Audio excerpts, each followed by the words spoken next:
Hey, what's up, everybody? Welcome to the Wrestling Rundown, episode 213. I'm Owen the Birdman Finch, and I'm here with. Chris! This is one of the things that sucks about doing this not in person. You don't know.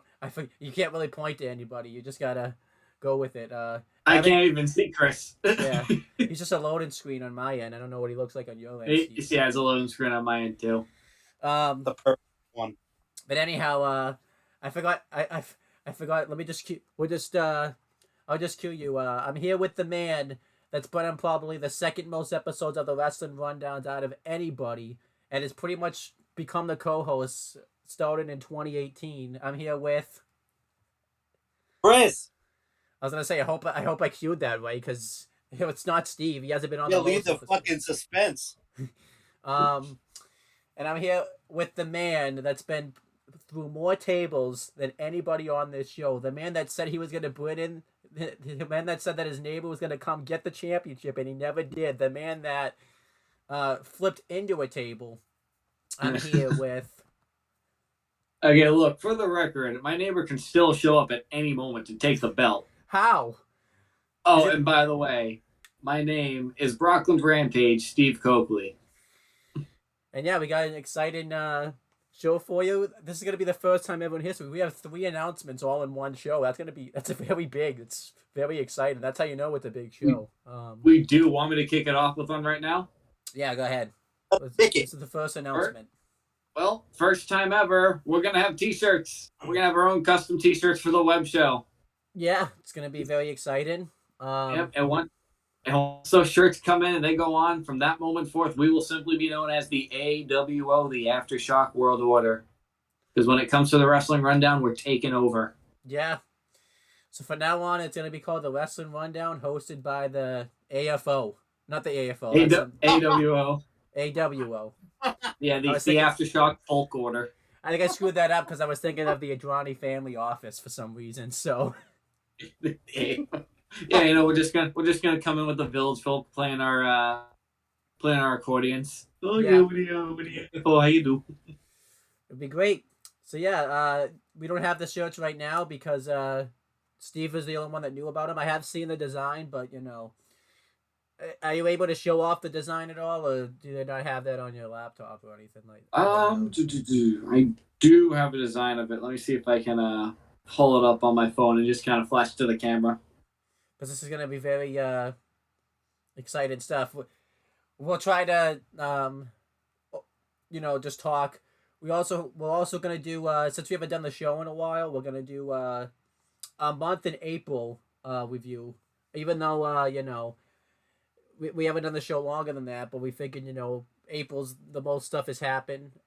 Mainly in WWE, that's when the big stuff has happened. Where the big boys play. Yeah. That's where the big... Look at the adjective. Play. And then we're also going to have some other announcements, and then we're going to do predictions for WrestleMania Backlash tomorrow night. At least that's when we're recording this for us. So, and yeah, we're going to just start making video. We're just going to start doing shows again, hopefully. So, yes, this is a general idea what the design looks like right there. Yeah. Looks awesome. Yeah. And you did this yourself? I did. Oh wow. No, this is the full one actually. I was looking to see if I could find it. So the real one we're getting is in color. Okay. So yeah, that's what's gonna be on the shirt. We'll see how it looks. See if people want to get them. Yeah, I mean, I'll definitely get those. Yeah. Oh yeah. All right, so let's do our April in review for professional wrestling. We had a big month in April. For big moments because we had WrestleMania and stuff. A lot of this I'll let Steve talk about because Steve, you had a memorable April. You went to both nights of WrestleMania. You went to AEW right afterwards, and then you went to SmackDown. So you got to go to. It was a crazy wrestling month. It really was. But I do want to give a shout out. On WrestleMania Saturday before I went to the show. Obviously, most people went to Stand and Deliver, which I did watch and was awesome. We'll talk about it. Yeah, we'll talk about it. But what I did on my Saturday was anyone out there who's a fan of wrestling web shows or podcasts will know the name Dave LaGreca. Yep. I went to the roast of Dave LaGreca on Busted Open Live. I got to see and meet Bully, Tommy Dreamer, Mark Henry, Tasha Steeles, and Nick Aldis. Hit Row showed up out of nowhere at the end, which was kind of funny. Yeah. So I got to meet all those guys. They were wicked funny. Poor Dave LaGreca got roasted to death. It was pretty rough. If you haven't seen it, I would highly suggest going to give it a listen. It's pretty funny. I have to give it a listen. Yeah. I think the funniest thing was in the middle of it. There's some kid who's just like who's like sitting front row hanging out, and everyone's like, this kid looks familiar, and like looked like a teenager at this point, like and everyone's like, oh yeah, I hear that chick's training at Bully school. In the middle of the show, she stands up and Bully goes, Izzy, sit down, and everyone's like, wait, is that Izzy from NXT? And everyone's looking up like, yeah, no, that's her. So apparently she's training under Bully, which is pretty cool. Well, yeah, she's been training for a while, actually. She's been several podcasts and stuff. She was on The Bump Yeah, 2 years ago, and she was on Fightful.com, did predictions for Hell in a Cell 2020. Yeah, and I think she's only like 15 or 16, so I'm assuming once she's 18, they probably want to get her started right away, is my assumption. Whether it be NXT or AEW, seems like she's pretty set. I would say she's probably going to most likely go to NXT, just because she's got the history there. So yeah, I think it would make sense to have her go through the Performance Center. Hopefully, if she's training under Bully all this time, she won't be spending too much time there. Yeah. She just turned 15, so she's got a ways to go. Yep, 3 years. Yeah, I mean, if you're training for 3 years and the first stop you get is the Performance Center, my guess is you're probably not going to be there that long. Yeah, if they want to push you. Yeah, for sure. All right, but so we'll dive right into April. So just some side notes of other shows that went on during the month. We did have Super Card of Honor 15, which was the relaunch of Ring of Honor, which was great. Obviously 2020 really hit the wrestling business hard. Then Ring of Honor went under in 2021. And they finally got to come back. AEW bought them out, which is awesome. Gives them kind of a breath of fresh air. Hopefully they get promoted properly. Yet to be seen because they don't have a plan right now, I think, is my assumption. So I'll just give my 2 cents on all that stuff. I'll talk about the show first, so that way that doesn't get overseen. I really enjoyed the show. Yeah. If I had to say my matches I would recommend checking out is FTR versus the Briscoes. Yep, I did note that, yeah. Jonathan Gresham versus Bandito for the ROH World title. And I did like how they included the fact that like Chavo Guerrero was there and he had beef with Tony Khan, because that's probably true, because he was fighting and he didn't even know. So I mean, I have to assume he might be going in the Hall of Fame next year. Why not? And then the biggest thing that came out of the show too was Tully Blanchard showed back. This was the first time we saw him since FTR fired him, and he has like a new Tully Blanchard Enterprises. He the biggest name that signed with Brian Cage. So another thing I noted was we got to see Swerve Strickland make his debut. He had been. I mean, I think he'd been in ROH because he had been around. Yeah, I think he'd been in ROH, but like, I think I only interpreted it as his debut because it was my first time seeing him on like a big stage outside WWE, probably. So not maybe his debut, but the biggest impact he's made post WWE, definitely outside of his debut in AEW. And then another big thing that happened on the show was Mercedes Martinez becoming the interim ROH Women's Champion, and Minoru Suzuki winning his first championship in the United States in a squash, which was kind of weird. Right. I thought that was bizarre to like give Mercedes Martinez like the interim championship when it could have just been a number one contendership match. I know, right? I was thinking that myself. Yeah, I think I don't understand why they did it that way. It was kind of weird. I mean, I get the idea they're trying to be more like the UFC, probably, is my guess, but at the end of the day, it's going to wind up the same way. Yeah. I mean, I've said the same thing about the UFC. Like, just treat it the way WWE does, instead of interim champions, you know, say like, hey, like unless you know for a fact someone's not coming back, in which case you just strip them of the title. Yeah. In that case, you just say, hey, when they want to fight again, you're first in line rather than an interim champion, because every time it happens, everyone's going to call you a paper champion. Because I every think time. The only time WWE really did it was when COVID was the most notable one was when Jordan Devlin had to be the interim cruiserweight champion, and that's when Santos Escobar won the belt and everything.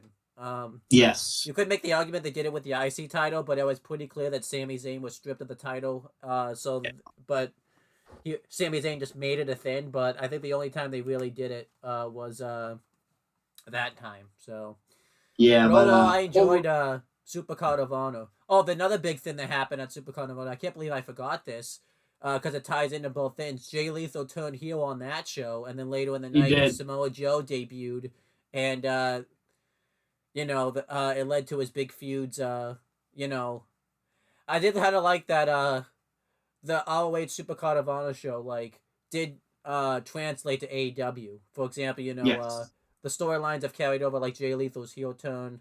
Samoa Joe and Jay Lethal have started feuding from that show and stuff. So that was pretty cool. So I enjoyed Supercard of Honor. The only thing I thought was kind of weird was that all the AEW talent went over the ROH talent for the most part. The only ROH talent that really won, even though he's become like an AEW talent for the most part now, was Jonathan Gresham. But also that match was booked like months in advance, so it was so that's why it really wasn't too weird. Yeah. But anyhow, I enjoyed Supercard of Honor. That's the only one I've ever seen, so I can't say whether or not it was the best or the worst one. So, it was a good show. Yeah. Overall, I've seen the card. I haven't watched it. I've seen some of the moments. It was, it was good. Yeah. I felt like more ROH talent should have actually won and not have every AEW wrestler win. Yeah. Which was odd because it's a Ring of Honor show, not an AEW show. It definitely felt like it was more promoting AEW, because one of the things that happened was they promoted AEW Dynamite right before the main event, like the next show coming up. Though that was kind of weird. I get the same person runs both companies, but they need to be difference. Yeah, definitely. They need to be ROH talent winning and not just AEW talent winning. Yeah. Yeah, definitely. I definitely agree. And I think that's the big takeaway is if Tony Khan just keeps booking ROH to lose to AEW, interest is gonna plummet. Yeah, definitely. And it's not coming back super fast. I will say I am happy Tony Khan owns it though, because it did boost up ROH again, because obviously ROH, I would say ROH really hasn't been talked about nearly enough since AEW started quickly enough. So yeah, honestly, it can go one of two ways. Tony Khan buying ROH can be the best thing or the worst thing for them, and that's yet to be seen which one it is. So far, it's been fine. I don't think it's been. It's been middle ground. They need to get I think they need to get a TV deal somewhere. Yeah. They need to talk about it more on Dynamite. They haven't talked about it at all. Honestly, I would get rid of Rampage and turn that to Ring of Honor. Yeah, definitely. I get rid of Rampage, I get rid of Dark, and I get rid of Elevate. I keep Elevation. I keep Elevation for their talent, but combine Dark and Rampage into one and make it 2 hours. That's fine. Yeah, you could do that. And then have that be Ring of Honor. Yeah. Yeah, but overall I thought it was good. But moving on, we had the 2022 Hall of Fame induction ceremony, which I thought as a whole was awesome. Yeah, definitely. I mean, it's rare that a Hall of Fame ceremony doesn't go well. That's the whole time Bret Hart got tackled, but yeah, different story for a different day. Yeah. And Bret Hart hates Owen. He does. Hey, maybe he's put his hatred towards another fan now, though. So. Yeah, that's true. You might be out of. I might be the number player. 2. He might hate me second now. Yeah, just some notes from the Hall of Fame ceremony I took down. The Steiner brothers were inducted by Braun Breaker. That was cool. I thought Awesome. Braun did a great job introducing them. I thought Rick Steiner had a great speech. Scott was Scott. Yeah, Yeah. he Bizarre behaved. fucking He story. didn't curse. He didn't go off on any rants. But his story about Macho Man and the cows was must see television. My favorite part was after Scott was done talking, Rick was like, "You only gave me like 1 minute to talk now." I thought that was hilarious. Like, Yeah, but as a whole, very well deserved induction by the both of them. I hope we see Scott and Rick in the future in WWE. Obviously, Braun Breaker. well, we've seen. We've seen. I'm still waiting for Braun Breaker to get the chainmail going. We'll see if it happens. Yeah. We've seen. Scott Rick, even said that he had to it was time to mend the fences. yeah. Yes. Like, it was time to let the pettiness go and mend the fences. It was surprising just because let's just say I'm not gonna say much. Just go watch Simon Miller's interview that he did with Scott Steiner on What Culture, and you'll be surprised that the fence is mended because let's just say he calls Stephanie McMahon something that Oh, I've seen it. Yeah. Oh yeah. That's some choice words, but and that was like 3 years ago. Yeah. Yeah. That was not that long ago. But I guess it's true what they said. If the Ultimate Warrior came back, I guess anyone can. Well, now the I one say thing I didn't agree with was the fact that they gave him such a generic theme song.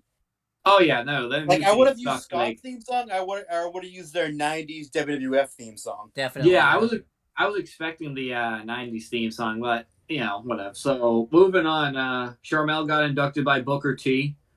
She was definitely. I like that she was in character in both, like the whole speech too. That was cool. It was like I wasn't expecting Sharmell to go in, but once I saw her video package and Booker speech, I was like, okay, yeah, I can see why she's going in the Hall of Fame, just because I guess she was like the one person. There's always one person in every class that's debatable, but Booker T and Sharmell both won me over on her going in because. So one thing I can tell you about Sharmell growing up, I absolutely hated Sharmell. Yep. I didn't like King Booker, but I hated Queen Sharmell. Yeah. It's annoying. Don't forget. Yes. Yeah, definitely. I mean, I think without Queen Sharmell, King Booker really wouldn't have taken off as much as it did. And, yeah. Definitely but more important, Sharmell. Don't forget too. She definitely deserves to go in because she's probably got the worst star-rated match of all time. So, jeez. Thankfully, that's not WWE's fault, so they can turn the other cheek at that one. But and the one thing that they did was, which they'd never done before, is just new to me, like this year, is that they put their families front and center. Yeah. So, like when they walked up the stairs, they were right there in the front. Yes. And then it's so when the next superstar would come out or whatever, like Taker came out, he had his family in the front row. The Steiners had Bronson and his siblings were there, and both of their wives and his cousins and whatnot. So I kind of like how they did that. That was a nice touch. That was cool. Instead of them being on the stage like they always were. Yeah. They were like front and center. I like that, and they got the spotlight too. Definitely. Also, can't forget when Sharmell and Booker went up against the Boogeyman at WrestleMania 22. Yeah, I thought the Boogeyman was coming out. To be real, I thought he was. I was praying. That was hilarious. But, yeah, but after that, we had Dana Warrior presenting the Warrior Award to Shad Gaspard. That was accepted by his wife, his son, and JTG. That was impossible to get through without crying. That really hurt to watch. The one thing that that JTG said was he got the go ahead at the last second. So after before they played the tribute package for Shad, they gave him the tap on the shoulder and said that you can go up with his family. But they didn't announce him. I was like, what the hell? I know that was weird. I mean, that was weird, but I'm glad that at the last moment they wound up letting him go up anyway. Because, even though he didn't get announced, the man who needs no introduction in that scenario is JTG. Definitely. I figured that JTG would have at least done the intro, not Dana Warrior. I didn't want to fucking see her. That was wicked odd. I'm like, it's her thing though, so I guess she's got to do something. But at the end of the day, I was very happy. And then have JTG come out and have a speech, short speech, and then he announces Shad's wife and son. Because Yeah, I I forgot will that David. say, makes no sense. That's his best friend. That's his brother. Like, and he got like yeah. no spotlight when he should have. Yeah. I will say, JTG, if you haven't seen him, he's been in, I believe, NWA for a while. He's been killing it there. And at I DPW hope, too, we did a few matches at DPW. yeah, I hope at some point he does swing back around to WWE. I think one more JTG run would be fun. That'd be fun. Yeah. I think that would be, Because, yeah. I was kind of hoping that before Shad passed, I was kind of hoping that they would go back together. yeah, they were supposed to before COVID. Yeah, Prime Time was absolutely hilarious. That was my favorite tag team in that era, easily. My favorite tag team. They were hilarious, they were funny. The skits were so funny when they debuted. Yeah. I was dying when those skits when they aired the first time. Yeah, oh my god. Leader's Box is always one of my favorites. The when he booted that dude in the face after he pulled him out of the car, Shad did. Yep. Yeah. Oh my god, that killed me every time. That was a good one. When they showed the Royal Rumble numbers to like Eugene and all that type of stuff, and then we found out. Yeah. Dude, yeah. My favorite one was with Lita when they were selling her stuff at ringside. Yeah, that was the one. They pulled out her vibrator. And they sell her box at the end and they just toss it. But so funny. The best was one of the funny things about them is the character that never manifested on this show. When I suggested James turn heel and become James the Mean Man Hebert, was based on the Crime Time skits. Yep. Where they're just being assholes picking on people. Oh, so that's kind of what the wrestling thug was, Brad Maddox. Yes, wrestling thug got a little bit of Crime Time in him. Yeah, definitely. He's the ultimate jobber. They're still looking for that check he stole. Maybe you'll find it in October. Moving on though. Yeah, that was good speech though. We had Vader inducted by his son and accepted by his wife. That was awesome. I mean, I'll real be good. I'll be real with you though. I did watch the speech and I didn't necessarily hate it, but it just made me mad because the guy should have gone in when he was alive. It's a shame he didn't go in when he was alive. So it made me kind of mad. Yeah, it is, but better late than never, I suppose. Yeah. I was laughing when I was reminded that Vader was once upon a time on Boy Meets World. Yeah. Yeah, he was. I mean, if you haven't seen that show, get yourself a Disney Plus account and go watch it. The show's awesome. I have to someday, yeah. It's really funny. But yeah, Vader's speech was pretty simple. Yeah. And then obviously followed that we got what's up? His son's speech, anyways. Yeah, we got The Undertaker at the end, inducted by Vince. The speech went long, as it should have. Absolutely. It was a very he tackled everything. Yeah. Yeah. If there's one guy Vince is gonna pay to go overtime for, it's gonna be Taker, and I thought his speech was done really well. He came out both nights at WrestleMania to wave to the crowd, which was awesome. Yeah. And that was Mark. That wasn't Taker. That was we got the first glimpse of Mark. Yes, and you never see Mark. You always see the Undertaker. Right, and he's talked in recent years about how, because for the longest time I didn't like the Boneyard match being the end of his career, but the more he talked about it, the more I was like, okay, this is actually the perfect end to his career, because his character for the first time was a fusion of everything that he was. It was Mark Calloway, it was the Dead Man, and it was the American Badass. Yeah, I really enjoyed talking about that, and I thought, okay, you know what? That's actually the perfect way to go out, with you kind of doing the best hits on one. Because it was the Druids for the Undertaker. It was the fight for the American Badass.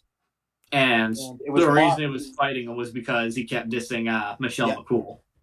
I really enjoyed his speech. He went through all the hits of his career. And it's cool to see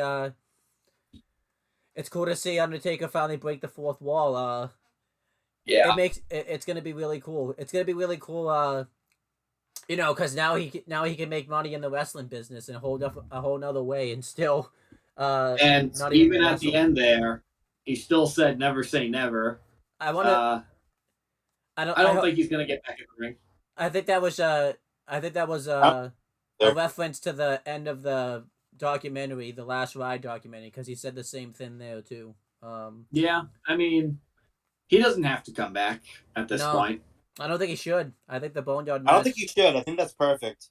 Yeah, the one role I could see him working in going down the line is if they want to make him an on-screen manager, but he would have to be a face manager, like Yeah, general manager. definitely. Yeah, Like yeah. honestly, if at some point they want to like permanently let Vince McMahon go and take him out of storylines, I would have Undertaker fill that role. Yeah, Where like you never really see him on TV, but when he shows up, he like lays down the law and that would be puts his cool. foot down. That's that. Like a president or Yeah, something like they had in the past with like Jack Tunney and Gorilla Monsoon. yeah, kind of like those two. That would make the most But sense. as a whole, I thought the Hall of Fame ceremony this year was awesome. Yeah, definitely. It's probably Next one of the best, year, honestly.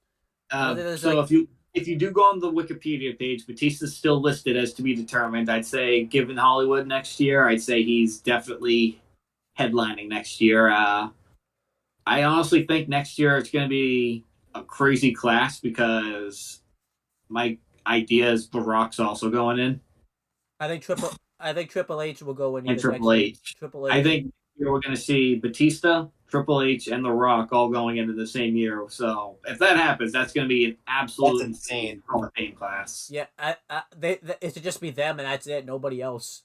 I mean, if you think about it, some people say, "Oh, we can't load up with stars," but like I went back and watched a few old Hall of Fame ceremonies a while back. And, like the WrestleMania 20, 21, 22 classes, they just stacked the crap out of them. yeah, Mm-hmm. 2014 too. That was when Warrior and Yeah, Razor Ramon went in. So yeah, I think we could definitely see it happen where they just decide to go real crazy next year. Triple H, Batista, The Rock. yeah, Honestly, if I want to keep making it big, I'd call up Big Show and ask Tony Khan if they can borrow him for a night. Put him in. I'm assuming they'd be alright with that. Yeah, I want to talk but about something weird about the Hall of Fame this year, though. It's nothing about the show. I actually told Chris this, so I didn't watch the Hall of Fame live because I couldn't. So I went to watch it like afterwards. For some yeah, reason, it wasn't on Peacock anymore. It was like off of Peacock for like a day or something. So I had to watch it illegally. huh. I don't know what Yeah, that happened. I know exactly what that is. That is a Peacock thing where they like to nitpick and edit everything they don't like. So there's probably it could be Scott Hall's story, not Scott Hall, Scott Steiner's story then. You know what? Given Scott Steiner was on there, probably a good call to take their time. Could be, yeah. But Yeah, I enjoyed the Hall of Fame. Yeah, so we are gonna skip around a little bit before we get to NXT and WrestleMania. I just want to touch on AEW in April. Sure. We did. There was a Dynamite and a Rampage in Boston. Yeah. I thought the Dynamite was pretty decent. It was typical Dynamite, nothing super standout. The Hardy match was pretty good. Seeing that. Yeah, I'll go through like the Dynamite and Rampage. I really enjoyed it. I think I've been to all three shows that have been in Agganis Arena. This is probably my second favorite one. Yeah. I'll go through it real quick because I want to talk about it. I think I've seen two of the best matches ever as live as a wrestling fan. FTR versus the Young Bucks was probably like one of my favorite matches. That was a I've good ever seen match. live. Yeah. It had so much drama. And FTR officially. I mean, I know they were kind of leading to a babyface. That was the night they officially turned babyfaces in that match right there. So it was really awesome. And then the other match I thought was one of my favorite was obviously Jon Moxley versus Wheeler Yuta. AEW in a span of like less than a week really got over Wheeler Yuta in the Pure Wolves match against Josh Woods, and then in the match with Jon Moxley. Like those were two of the best matches I've ever seen live. Other stuff I liked seeing on the show was Adam Cole versus Christian Cage was a really good one. What else was really good on that show? Brian Danielson versus Trent Beretta? I believe that was one of the matches on that show. I know it wasn't Dynamite, it was Rampage, but one weird thing, as a whole, they were crazy shows. The both of them, great matches. I definitely think this time around because I was at the last show they did with Dynamite and Rampage, and once Rampage came on, everybody was mad. They wanted to go home. I feel like this time around that didn't happen. I think I liked the Wheeler Unit match, but I was fucking tired. I don't blame you. Yeah. Do you remember though Yeah, the I last think, time? Do you remember the last show, Steve? Though it was I don't know if you heard it. It was Matt Sydal versus Lee Moriarty. Not Lee Moriarty. It was Dante Martin. Yeah, something like that. When I think it was somebody. I think Dante kicked out of a move, and so, I don't know if you heard it. Somebody chanted in my section, "Come on, it's 11 o'clock!" Like that's how everyone. I remember that. Yeah, people were pissed, but yeah, yeah, that was the AEW in Boston. And then, the only thing that was kind of weird on that show was I believe it was after Swerve Strickland had a match, or it was Keith Lee, one of the two. Yeah.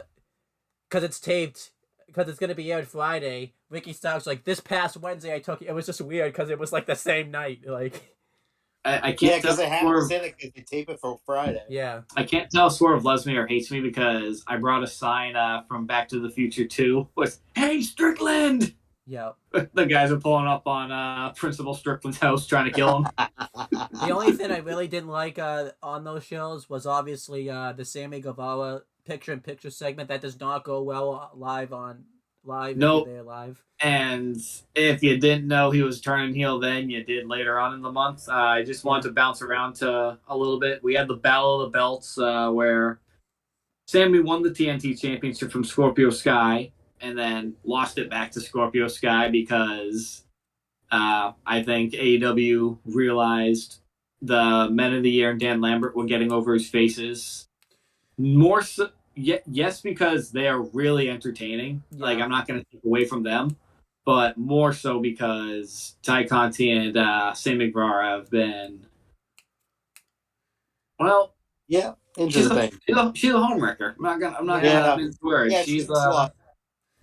So I'll say, it's a good thing she loses most of her matches because she's real good at laying on her back.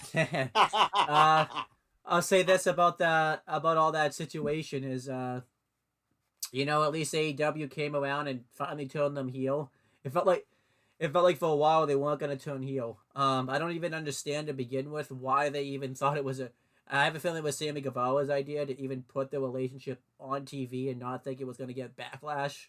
No one. Yeah, and like, you know what about Tony Khan, but I'm guessing he was like backstage watching. Hey, I'm still a face. Yeah, no. Yeah. I think they might have been able to get away with it in WWE just because that's not full of hardcore fans, but AEW that was just not going to happen. Yeah. I did enjoy I did enjoy that though. And I'll say this, I don't necessarily think Sky, Ethan Page, and Dan Lambert turned face because Rampage last night. Ethan Page and Dan Lambert were clearly heels, but Sky, I think, is the one that's turning face because I don't know if you saw the segment. Sky ended up giving Frankie Kazarian his TNT title match, and Dan Lambert, and there was like a bit of friction between Dan Lambert and Ethan Page. I think it might also just be the thing though, where whoever goes up against Sammy and Ty right now are clearly going to be the baby faces at the moment. Yeah, so that's probably to the other side though. There could be the thing. Ethan and Scorpio just go face. That could be. I think it's one of those things where, Scorpio Sky can definitely be a baby face. Frankie Kazarian can be face. Now, Dan Lambert, Ethan Page can definitely stay heel because they're good at getting heat. Yeah. Problem is, Sammy and Ty are getting go-away heat, Yeah. That's what, I would say X-Pac heat, but I don't call it that anymore because I like X-Pac. I think it's worse than X-Pac. At least I think it's worse than X-Pac heat, actually. At this point, yeah. Honestly, I think by the end of the year, we're going to be calling it Sammy and Ty heat. That's what we're going to be calling it. I'm going to be calling it Ho heat. That too. It's the Ho heat. Yeah, but that's kind of AEW. But I do want to talk about the setup of the Owen Hart tournament for both the men and the women's. Yes. I did enjoy the setup for that. I am looking forward to this tournament. More so the men's tournament than the women's, which I think is a given in AEW. I think we could do some quick predictions for it. I'm going to see if I can get the matches. We have Jeff Hardy versus Darby Allin. Darby Allin qualified by beating Swerve Strickland, and Jeff Hardy qualified by beating Bobby Fish. I think this is going to be a hell of a match. It's a dream match I've wanted to see for a while. I am kind of worried that not so much for Darby's health, but Jeff is just gonna kill himself in this match because Joffrey? yeah, because Jeff, that's just what Jeff Hardy does. But I think this is gonna be a hell of a match. Who do you think's advancing? I think Darby's probably advancing in this match. Yeah, Darby. I think Darby's winning. Honestly, I think Jeff's too old and too slow and too beaten down. Yeah, definitely. I have Jeff winning the thing actually. Okay. Because he's the only person in that tournament that's actually stood in a ring with Owen Hart. That could happen. That is. And then we have Adam Cole versus Dax Howard. This is probably an easy victory for Adam Cole, but I think Dax Howard's going to put up a hell of a fight. Yeah. This might be the sleeper match of the whole tournament, actually, is this match right here. Yeah, it could be. I think I have the bracket somewhere. Chris, are you thinking Dax Howard or Adam Cole? Probably Adam Cole, I would have to say. Yeah. Now we got Ray Fenix versus Kyle O'Reilly. That's probably a victory for Kyle O'Reilly. I could see like House of Black getting involved and screwing over Ray Phoenix. I'd say Kyle's gonna win. Samoa Joe versus a Joker. That depends on who the Joker. I think Joe might win, but I don't know. That also depends on who the Joker is. Yeah, it's usually so. Whenever I see the word Joker in AEW, that usually means okay, we just signed someone. I'm trying to think. Who just left the company? Who just left the company? Well, it's not going to be anyone that just left because they have 90 days. Yeah. But not anyone released, but someone who left on their own merit. Oh yeah, that's true. Well, I think I know who it is already. Cesaro. Oh, Cesaro, yeah. Oh yes, it could be Cesaro. That'd be a good pick. I'll be different and say well, it won't be Roderick Strong if he gets granted his release, right? Because he won't have enough time. Yeah.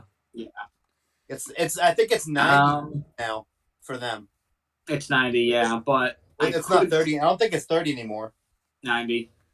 And then if I had to make a prediction, just given Forbidden Doors coming up, I'm gonna go with Okada. That'd be cool. It could be Jay White. That'd be cool. Switchblade, Jay White. I think though, if Jay White was going to be in the tournament, though, he wouldn't be because he's already appeared on AEW, so he probably would have had a qualifying match. And then as for let's predict the women's real quick. We have Jamie Hayter versus Toni Storm. That's probably an easy win for Toni Storm. That'd be weird if she lost. It'd be better when Jamie Hayter sucks. Yeah. And then I think it's who's Riho facing? Isn't it Boom, boom, boom. Well, let me hear you say Riho. Oh. Let's see if I can find the woman's one. Isn't she facing Ruby Soho? I believe that's the case. Let me see. I think it's Ruby Soho. Let's see. Toni Storm versus Jamie Hayter. Yeah, we all predicted. Yeah, Storm. Yeah, Riho versus Ruby Soho. I think that's a win for Ruby. Probably, yeah. It has to be. Never been on television. Red Velvet versus Hikaru Shida. That might. This hurts, but I think Red Velvet's gonna win because she just turned heel. Serena Deeb and that no talent hick Jade Cargill are gonna interfere. I think it's going to be the opposite. I think. Do you think Shida can beat Velvet? Yeah. I think it's gonna be Red Velvet actually, since she just turned heel. Yeah, it should be Hikaru Shida by all means. It's gonna be a botch fest. Yeah. Yeah, and then Britt Baker versus. I think Hikaru really needs to win. Yeah. After the fact that they mind-numbingly, stupidly made her lose to Serena Deeb.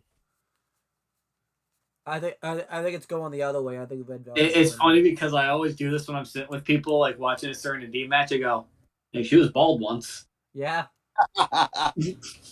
She was very bald at one point. Yeah, she looks like a bowling ball. That's for sure. Q-tip. So if it's a Britt Baker versus the Joker, I think the Joker's gonna be Mia Yim, but I think Britt Baker's still gonna win. Yeah, I could see Mia Yim. You kidding me? Nobody's gonna win but Britt Baker. She has to win. Automatic. She's already in bed with Tony Khan. She can never lose ever again now. She wants to have Tony Khan. It's one of her 2 losses in the last 3 years. I'm assuming we're talking about the women's championship match that she lost.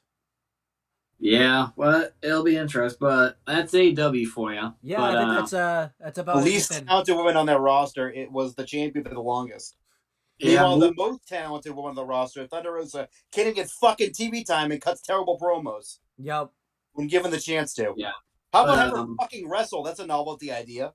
True. But yeah, we have next thing we have those. We have some reviews for NXT Stand and Deliver. A solid card.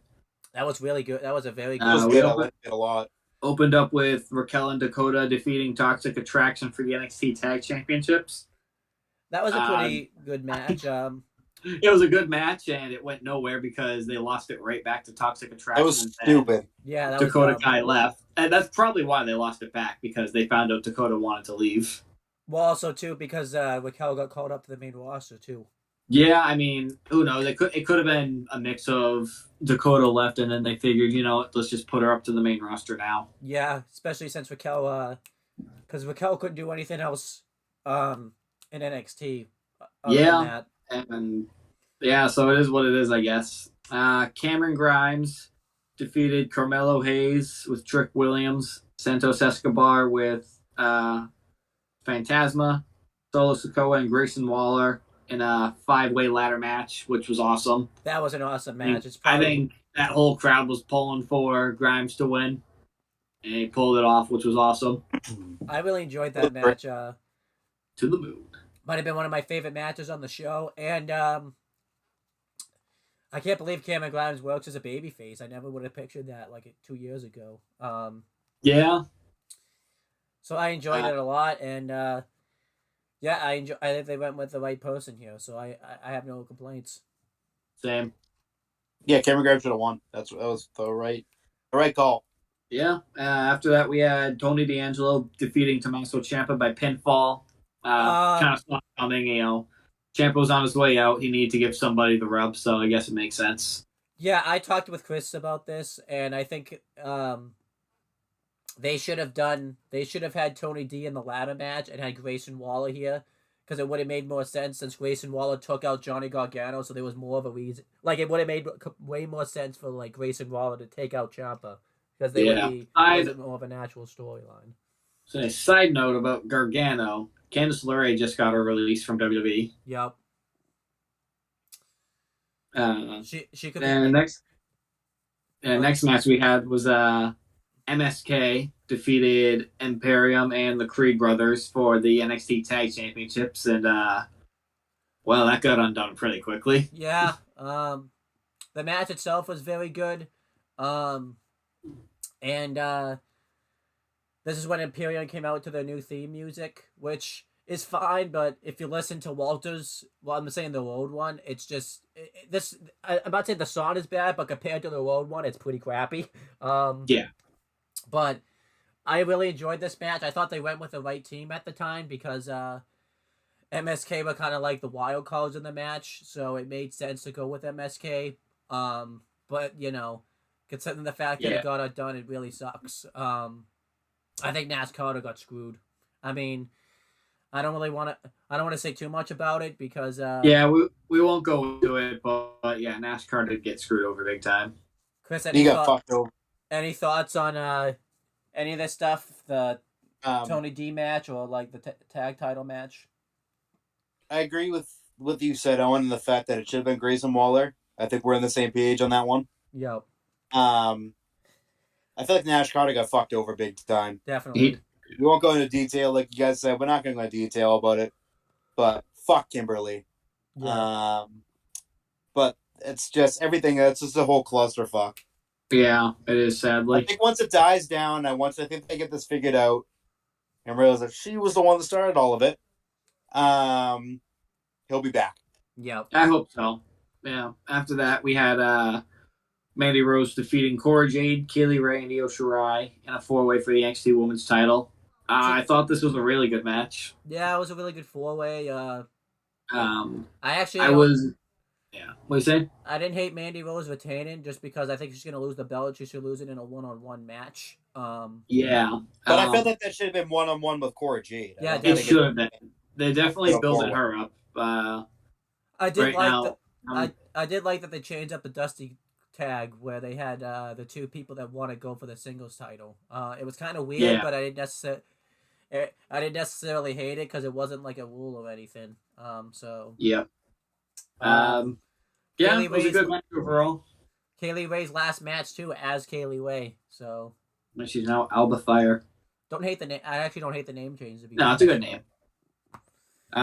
After that, we had Gunther defeating LA Knight in what was both of their swan songs for NXT, as it turns out. Yeah. LA Knight is now on SmackDown Dark Matches, managing Mace, who's now being called Face, apparently. Oh, he is. I didn't Yeah. catch that. So. Uh, Gunther's on SmackDown with Ludwig von Kaiser. Yeah. So far, they've actually been really good on SmackDown, but the match itself here was good. Yeah, it was Good good. setup for both of them. I hope going forward they don't just keep LA Knight as a manager. Definitely. So yeah, I'll say this. I enjoyed the match. It really doesn't mean much now, so it's. I think too. This match was kind of the cool down match of the show, right before the main event. So that and yeah, I enjoyed the hell out of the match. It might be Gunther's worst match I've ever seen, and I'm not saying to discredit the match. It's just I think Walter has had a lot of better matches on the main roster and NXT UK and stuff. And this is the first time I think Walter's really wrestled someone that was really worked like a WWE style, because they've all been, like guys like Ilya Dragunov and Dunn and all that type of stuff. So, Definitely. Yeah, it ended up being their swan songs, and I mean, it wasn't necessarily Walters. He ended up having a match with Braun Breaker. Right. Which I was wondering why they gave that match away so quickly, but now that they got called up to the main roster, it made sense. I enjoyed this match though. I thought it was very good. I really have no complaints about it. Chris, what do you think of Walter versus LA Knight? Yeah, I thought it was a fine match. Swan songs of both guys. Could have been a little bit better, but they're on to bigger and better things. Seems like. Yeah. On the main roster, they literally couldn't do anything else on NXT. They've literally done everything, especially LA Knight did literally anything. I mean, he could have gone for the NXT title, but he literally did everything he could. Yeah. I mean, I think LA Knight probably could have gone to the main roster without even going to NXT to begin with, anyways. So. Yeah. I also think that it also helped them too. Yeah, definitely. And then after that, we had our main event where Dolph Ziggler with Robert Roode defeated Braun Breaker for the NXT Championship. Banger of a match, Braun was able to hold his own against one of the best WWE has to offer with Dolph Ziggler. Ziggler sold really well for him too. Like, he took some crazy bumps for him. He did. The match itself was just awesome. Obviously, Dolph lost the title the very next night. Well, on Monday, anyways. Yeah. What was it? 2 days later on Raw, but same idea. He lost it. I enjoyed this. I like that they kind of swerved us and had Ziggler retain the title because it made the match on Raw very interesting. Yes. And I actually like the fact that Ziggler held the belt because it brought some eyeballs to NXT, which they needed. So, and Braun Breaker, Braun Breaker did really well. I thought did really well in this match, and he probably had like the best weekend out of anyone on the WWE roster, because he got to induct his father and his uncle into the Hall of Fame. He got to have a Bane over match here, and he got to walk out with it against Dolph. And I don't know if you're counting Tuesday's NXT as part of it, but then he had a Bane over match with Walter right afterwards. So I really enjoyed Dolph Ziggler versus Braun Breaker. Really no complaints. No. It was a really good match. Everything just really kind of flowed well in that match. Yeah, definitely. Dolph definitely brought the fucking main roster star power that NXT needed, that Yeah. it has lost over the years with all the releases and everything. And Adam Cole and Kyle O'Reilly and Bobby Fish, all Yep. gone. They were kind of the drawing power, especially Adam Cole. Yeah, Um, definitely. Yeah.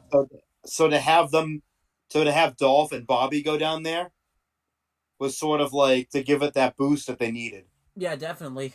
And I like that we're having main roster and NXT be included with each other now too, which is That's cool. kind of like that's kind of wish like I know we're gonna talk about this guy later on, but I hope Cody goes down to NXT and has Yeah. a match with Roger Strong to complete the Same. list. That's exactly what I want to see. And Be interesting. I wish they would have done this though like sooner. Um, but it's better late than never. So Yeah. As a whole, I thought Stand and Deliver was very good, though. definitely, yeah. Which I've, I'm kind of surprised about. I never thought I'd say this. I've enjoyed Vince's NXT for the most part. Yeah, I do I it. think NXT 2.0 gets a bad rep. It's obviously not perfect and it's still growing, but I think Yeah. it can become better than NXT Mm-hmm. Black and Gold was. I do have my complaints about it and stuff. But Yeah, you know, yeah, we're, in due time, you know. yeah, But it's you know what? also because what NXT was to begin with. Yeah, Right. definitely. From the beginning, that's kind of what they're going back to again. They Yes. kind of went away from it and went to all the indie guys and everything, which made NXT popular. Obviously, with the Sami Zayns of the world, and the Kevin Owens, and the Yeah. the Kentas of the world came in and brought it to the mainstream stage.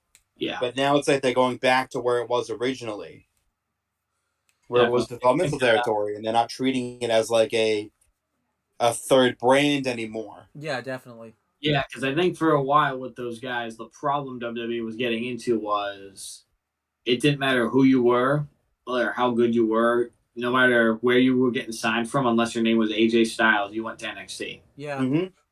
And 90% of those indie talent that got signed probably didn't need to go to NXT. They probably could have gone to Raw or SmackDown. Like Adam Cole and Kyle Yeah. O'Reilly and Bobby Fish. They already had name value, but again, they were that next crop after the big guys left.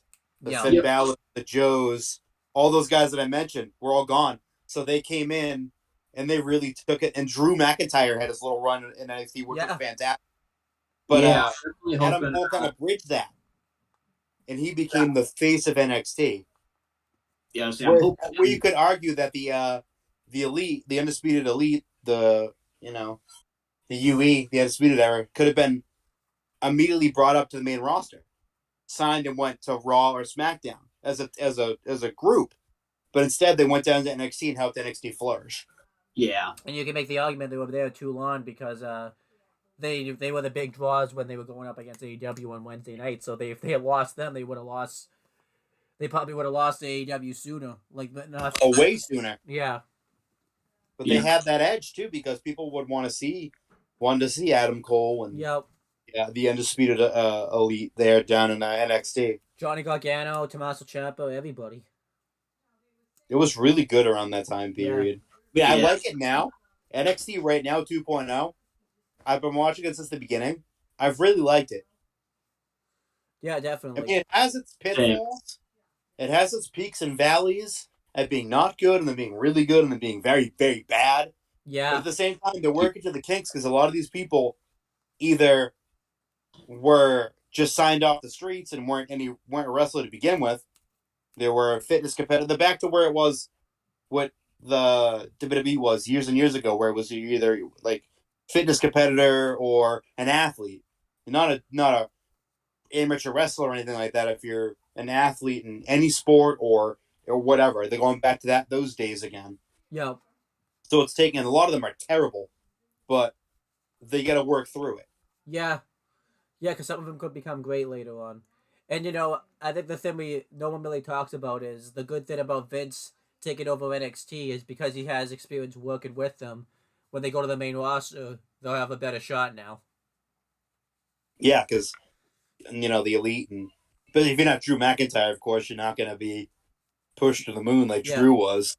Yeah. Drew has the look. Drew really didn't need NXT. He could have went right back to the main roster. But it didn't But hurt. that NXT run reestablished his value as an important player within WWE. Definitely, yeah. Yeah. Let's But go over moving forward, we have WrestleMania 38.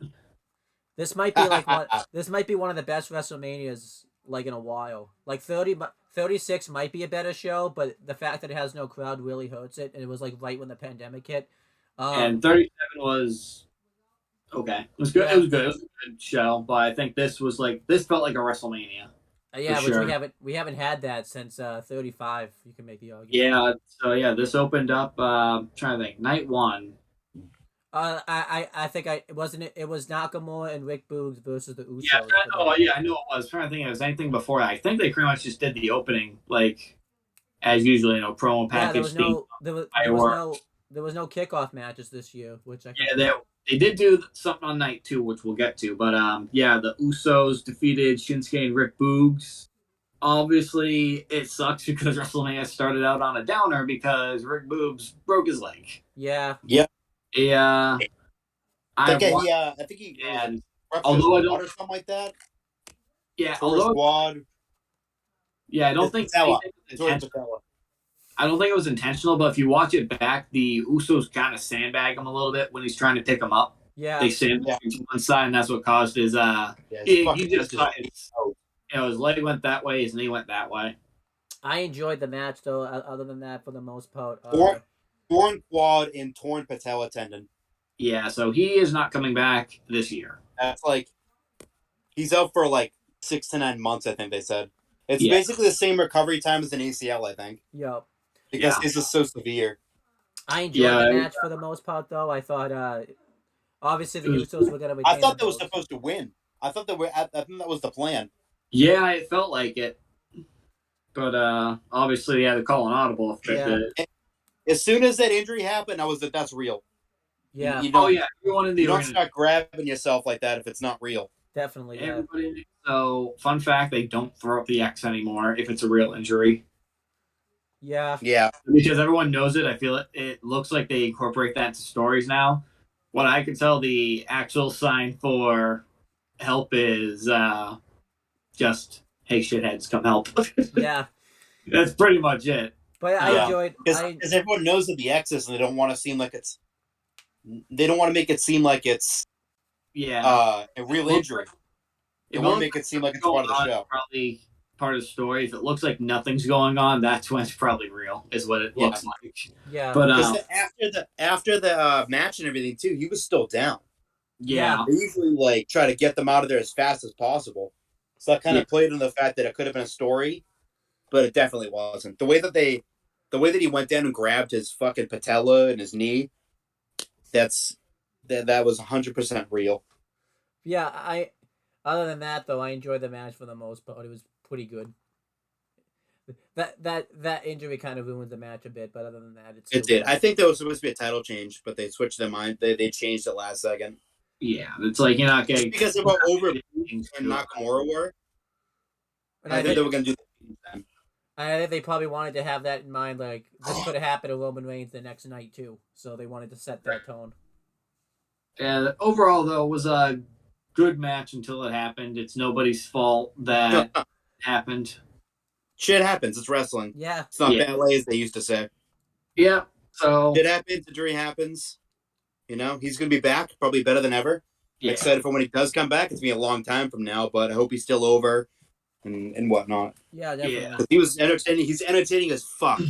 Yes. Rick Boo. Yeah. He's also really good in the ring, too. Yeah, he is. Yeah, but after that match, so obviously, he gets carted out. Moving on, we got Drew McIntyre defeating Happy Corbin, and he had Madcap Moss with him. I enjoyed this match for the most part. I was thinking, okay, so someone's going to get stabbed with that thing, right? Yeah. It was the first time in Baron Corbin's career someone's kicked out of End of Days. I couldn't believe it. It's hard to believe how protected that finisher was. Yeah. Yeah.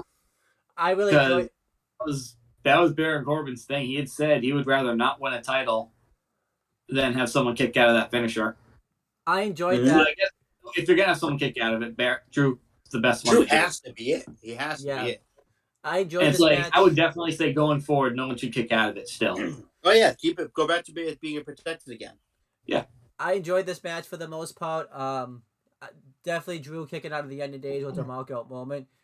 I will. My worry now is that everyone's just gonna kick out of it now, and it'll just be like a regular thing. But Yeah, I hope not. yeah, With how Vince likes Baron Corbin, I don't think it's gonna happen. but Yeah. I He enjoyed the sees But him match. like a good as yeah, one of his. In my yeah, personal opinion, I think he sees him as like one of his generals, kind of like how Chris yeah, Jericho was and Taker was. Yo, He's a lifer. He's not going anywhere. Vince really likes him. yeah. From what he said in interviews, of one on him and Vince have a very good relationship. So I don't think that finisher is going to get kicked out of again. Yeah. I also enjoy. This also set the table for that Madcap Moss Happy Corbin breakup too. So Yes, which was very fun to see. yeah, Overall, good match. Very yeah, simple setup was just Drew being the first to kick out and then giving them the Claymore and winning. and then cutting the ropes down with the sword to show that it wasn't a fake sword. Yes. And That everyone was was like, that and then was I was like, "Yay! Wait a minute, we still have like 8 matches to go." that was bizarre. um, Following that, we had the Miz and Logan Paul teaming up against the Mysterios, and a match that had no business being as good as it was. Yeah, it was Yep. good. I thought it was. Logan Paul was he clearly knew exactly what he was doing because he was a perfect heel. Him doing the Eddie Taunton hitting the frog splash on either Ray or Dominic, the crowd was pissed at him. Yeah, I really Um, enjoyed. I enjoyed the match. I thought Logan Paul looked really good. I he really did. did not expect Miz and Paul to win. I thought the Mysterios would win, and then Paul would Yeah, turn on him. I like that they went the opposite, where the Miz won, and then he turned his back on Logan Paul. Yeah. Um, which makes me wonder I if love how he explained it too, Miz. I like how he what?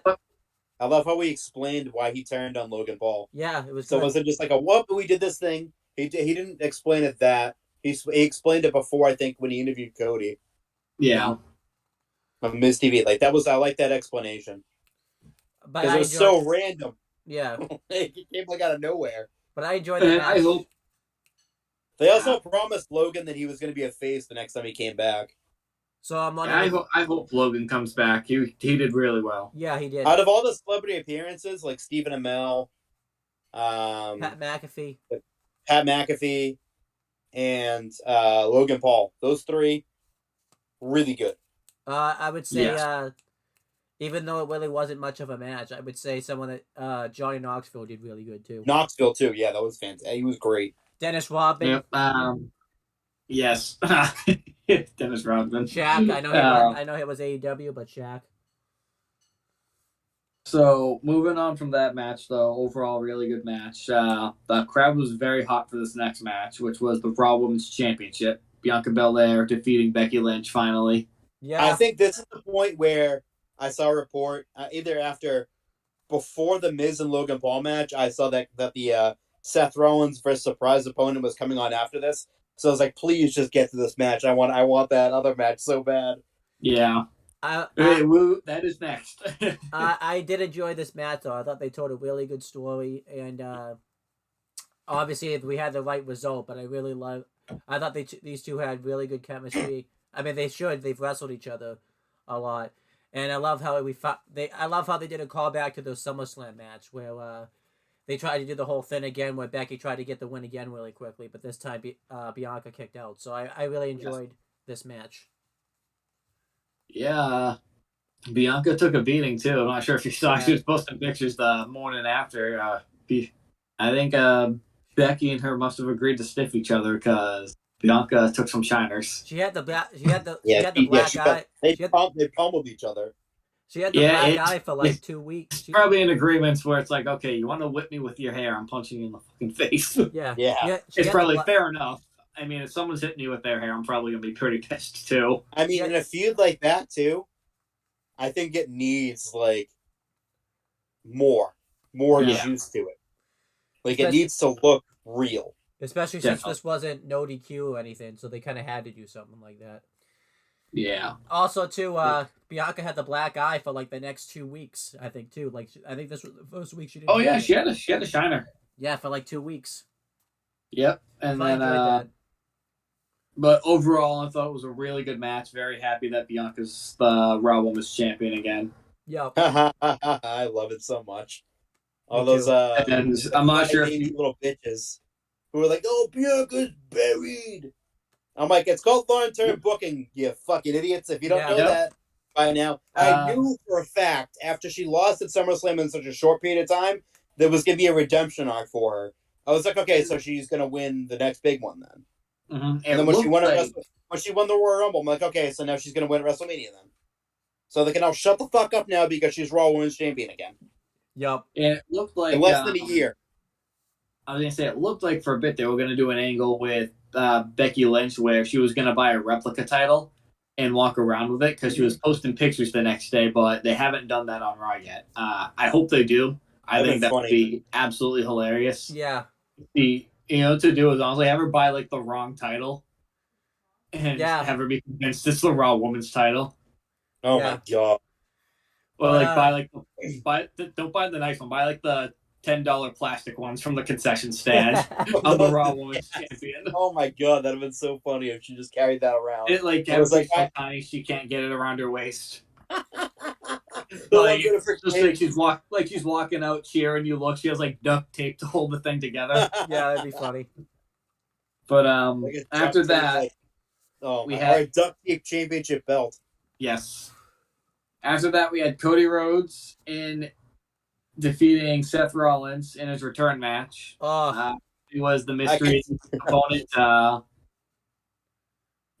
just taking it from the top. Why don't you talk about it, Steve, since you were there? Yeah, Seth had an amazing entrance. Everyone was doing the choir, which was awesome. The music stopped. Everyone's waiting, and when I say that waiting hurt, I mean that was killing everybody. The pyro went off, lights went out. Everyone thought for a bit it was going to be Taker because we saw a hole open up through the screen. Oh, not the screen, the stage. And I had pointed out, like, doesn't Cody do that in AEW? And then, obviously, wrestling has more than one royal family playing the... Yep. I mean, I have not heard a pop that loud since WrestleMania 28 when The Rock beat Cena in his hometown. Yeah. Maybe when the Hardys returned, too. Yeah. That was loud, too. That transferred through. And his entrance was awesome. And Cody, I mean, he looked good in AEW, but he looked great in WWE. Which is funny because you'd think, AEW is the place where the workers go, but he showed up to work, and him and Seth put on a hell of a match. From my understanding, fuck you, Meltzer. Yeah, from my understanding, Vince has been all in on Cody backstage, pun intended. He's been his biggest fan. Apparently, they're saying he's scripted to a certain degree, but Cody's coming up with his stuff beforehand. Yeah. So it's like, if you want to call that scripted, go ahead. But I mean, if you're coming up with your own stuff, how scripted is it? Yeah. I mean, I read a report from Ringside News that said he has a 100% scripted promo. Like that promo that he cut on Raw, they said that was 100% scripted, and I'm like, I don't believe that for a second. It's like, well, if it is, then the team's gotten a lot better at writing. Yeah, exactly. I mean, I think that's them just saying like, it's scripted to make it seem like it's less. There's still scripts and that people are getting scripts handed to them. Yeah, but apart from the moment itself, like taking away even the return, the match itself was the best match of the entire show. Like both even nights? Without the fact that it was Cody's return, both nights, yeah. Even the fact that it wasn't just Cody's return, that it wasn't a Seth Rollins at WrestleMania match, like the whole match by itself was just amazing. Yeah. And then adding everything on there just solidifies that this was the match of the entire weekend. Mm-hmm. Absolutely. And it wasn't Cody coming out and having this big squash match either. There were a couple moments where it looked like his first match back was going to be a loss. Yeah. It went 21 minutes and 40 seconds. Yes, it was the longest match of night one, second And of the guess whole what? weekend. He fucking deserves it. Yeah. I'll give my Overall, thoughts on it real quick. yeah. This was really enjoyable. It was awesome to see Cody back. It was so cool that they kept the presentation the same, like almost exactly the same from AEW. I think it is the same. I don't think there's anything different about it. No long prelude intro. Well, what I'm happy That's about about it. Everything else is the same. and no Ron Anderson, but that's about it. Yeah. But yeah, I really enjoyed this. I couldn't believe that the match was as long as it was. I didn't expect it to be a squash, but I did not expect it to be like that competitive. Yeah. It was amazing. Yeah. Like that. It's just crazy. I can tell you right now, as a grown ass man, I literally cried. It was awesome. Because it was like something I've wanted for fucking like however many days it was. I was like, please, for the love of God, come back to WWE. Yeah. And then when it happened, I flipped out. I was jumping up and crazy. down. I was like, you got to be fucking kidding me. Yeah. I literally sat down in my basement, hunched over, like, I can't even believe this is fucking happening. Yeah. So I need to know. As soon as crazy. I heard the dun, I was like, it's Cody immediately, because that dun is so distinctive. Yes. And the funny thing is about it, it's just still, it's still so surreal that I know like other people have jumped across from AEW, like Blair Davenport, and like Ben Carter and stuff, but I know that like Cody's really the first one that jumped because he was such an original from AEW. Yeah. He was AEW. He was the AEW. He was the founder. He was the fucking EVP. He built that thing from the ground up. And it wasn't like this was just the older hardcore fans jumping up and down either. There were kids going ballistic because they know who Cody was. They couldn't believe it. It's still to this day. It's been over a month, and it's still like every time I see him, I get up and I'm like giddy. Yeah, so I'm like, I can't even believe he's in WWE right now. Still, it's still his whole character since he's been back has been perfect too. Because obviously he's going to be over with the older fans because his in-ring style is great. He's over with the kids because if you watch, like when he comes out, he's always like giving them high fives, saluting to them. He hands his belt off to a kid before matches, which kind of gives you that Bret Hart vibe. Yeah. But he's been just top tier baby face. I hope they strap the rocket to him over the summer. I think they will. I think they are. I think next year at WrestleMania, I'll ask the question later on. He's gonna be the guy that takes the belt from Roman. Either one of them or just Universal. Next time we do the fantasy booking, I do have how I think Cody's winning the belt, and it's before Mania. Okay. But yeah, I don't think that Roman's losing it anytime soon. But I think that SummerSlam is probably the first time I would think that would happen to Cody. SummerSlam and Clash at the Castle are both viable opportunities, I think. Yeah. I think, I mean, in terms of big stage at Clash at the Castle, their first fucking United Kingdom pay-per-view in fucking God knows how long. Yeah. The UK fans have been clamoring for a WWE pay-per-view for fucking 15, 20 years. Like a real one, too. And like a real one, too. Not like Rebellion or Insurrection or any of those. Like a legit fucking pay-per-view that's there. And it would be awesome to see Cody go there and win the fucking Universal Championship or the Undisputed Universal Championship. I will say this in regards to WWE going over to the UK. For the love of God, everyone stay seated on the plane. I don't need another Dark Side of the Ring episode. I don't need to see Charlotte Flair's interpretation of the helicopter now. Oh my God. No. Speaking of Charlotte, that was a good roll into this next one. Charlotte defeated Ronda for the SmackDown Women's Championship. Her and Ronda had a decent match. It was kind of what you'd expect. You know, Charlotte was the leader, but Ronda kept up. You know, it was entertaining. Charlotte winning was kind of weird. I think it was definitely a cool down match. Oh, yeah. There you go. Oh, can't hear you, Owen. Oh Oh, God. oh, and I can't hear you. Oh God. Oh Oh god, I killed. no. Oh no, I killed Owen. Oh, you Here, let me did. try. Yeah, let me Did. try something.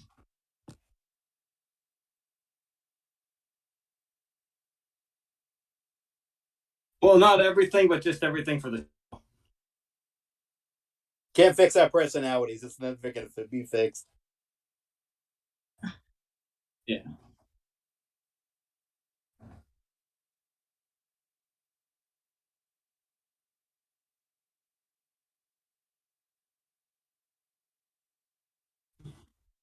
Yeah.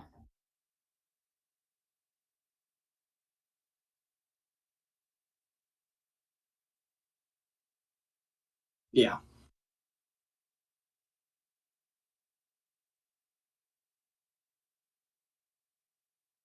It was.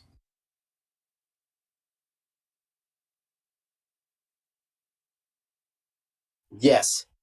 Mm.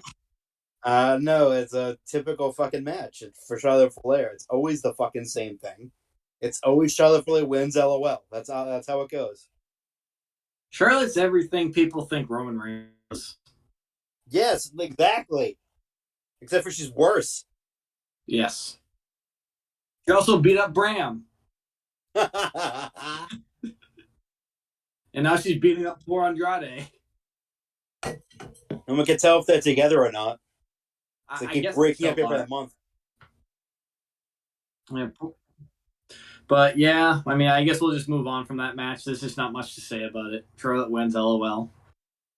Following that, though, we had the KO show, which was funny because down in the middle of the Charlotte match, everyone decided, okay, everything's been real good, but we need a piss break. So everyone gets up and the match ends. So I'm with everyone in the bathroom, like, what's left? And everyone's like, oh, Kevin Owens. So everyone's trying to go, and everyone's washing their hands. Everyone's sprinting back to their seats. I saw a poor security guard got leveled by. So there's a guy sitting in front of us who was he was he was a big boy. He was a wide load. So we called him Tiny for the night. So Tiny bowled over a security guard, and the security guard went flying over a rail, and he was okay. He got up. It was just like, but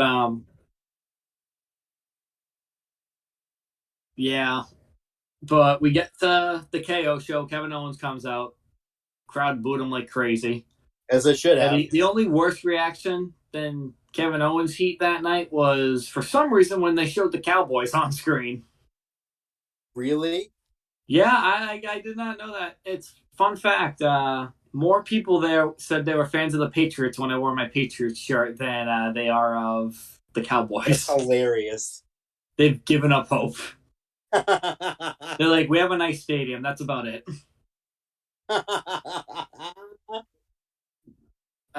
Owens comes out. He introduces Stone Cold. Stone Cold and Cody were on the same level of pop. You know, Stone Cold pop was crazy. He comes out. They do the interview, and it winds up with Owens saying he wants a fight. Stone Cold accepts, and for the first time in, let me see if I get the number right, 19 years, we got Stone Cold Steve Austin wrestling at WrestleMania against Kevin Owens in a no holds barred match. And this was absolutely crazy. Stone Yeah. Cold, obviously not as quick as he used to be, but if you think about it, he was never a fast wrestler to begin with. He was always about slow paced ground and pound brawl. And what he stuck to, and it worked. He had a great match with KO. Wound up,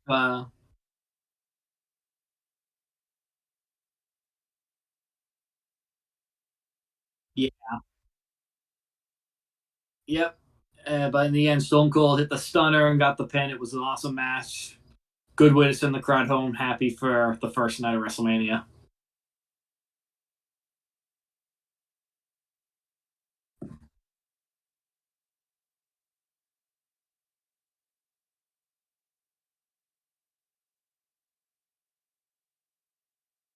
Yeah.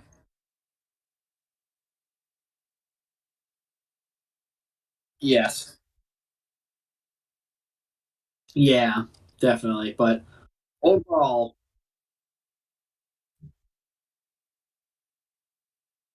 he had a bad back. I would say Austin had a bad neck, but considering the ongoing tournament, I probably shouldn't. That was the best though. Yeah. Overall, WrestleMania Night One gets a big thumbs up from me. It gets like an A for me. Yeah, five Cody Rhodes stars, A coming back. plus, two thumbs up. Steve Austin actually having a really good match, and not Yeah. like he looks like he didn't lose a fucking step. He looked like Steve Austin out there. Yes, I even got to try some El Segundo after the event that night. Yeah, Yes, I can confirm both. I can confirm both his IPA and his lager are both very good. Yes, we get to night two, and we open up with a surprise entrance from Triple H, who brings his boots out to the middle of the ring because he's obviously retired due to heart issues. Uh, it's a shame that it happened, but at the same time, he had a good career. yeah, great career. It's not like he got cut short or anything. Oh no, God, Age just caught up. I think age caught up to him. For being honest with age. each other, Yes, probably steroid use caught up to him. I don't think so. I don't think with him though. I mean, not as much as other guys. I'll say that much. Was he on the gas a little bit? Yeah, Probably, but I don't think it was because he had a heart defect from the beginning. yeah, So and it was the same thing with Brian Pillman had a heart defect and it had a hole in his heart and it was undetected until he died. yeah,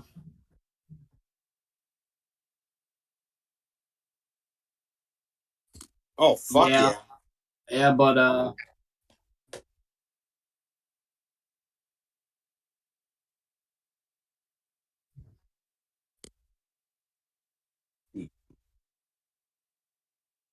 He was supposed to have a match at this year WrestleMania. and I'm trying to think of who they would have put him up against. Uh,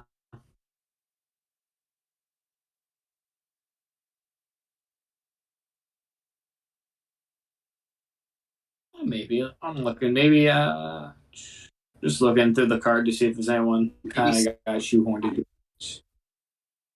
Um, Dave the Animal Batista, yes, Baptista, Baptista, Rodney the Randy Orton again. It could have been a number of things. They honestly, what they Riddle. could have done. What they could have done is if he was healthy, have Braun Breaker keep the title instead of giving it to Dolph, and then have Braun versus Triple H at NXT. Yeah, Since they could that's have done Stevens' that. baby, not WrestleMania. Yeah, But yeah, yeah. But next year, hopefully, he goes into the Hall of Fame. I think Shawn Michaels is a given for his inductor. And I'd say if Batista's going in, probably Ric Flair for him. yeah. And if the Rock would have Austin.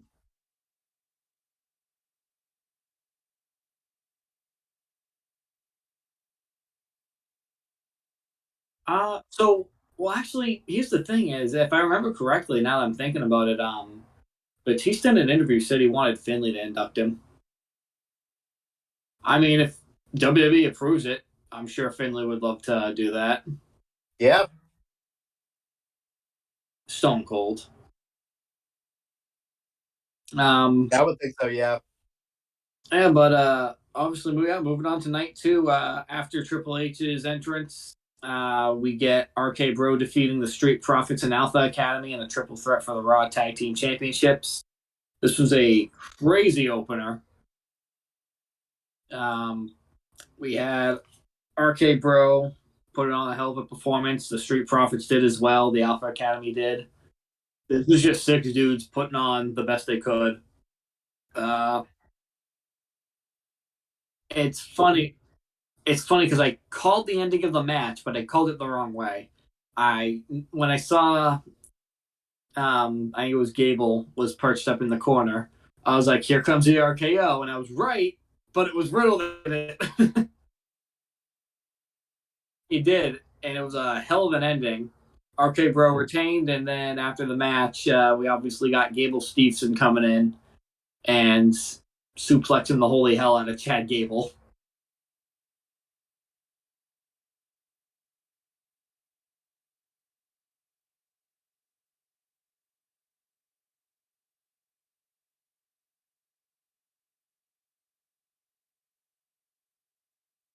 Yeah.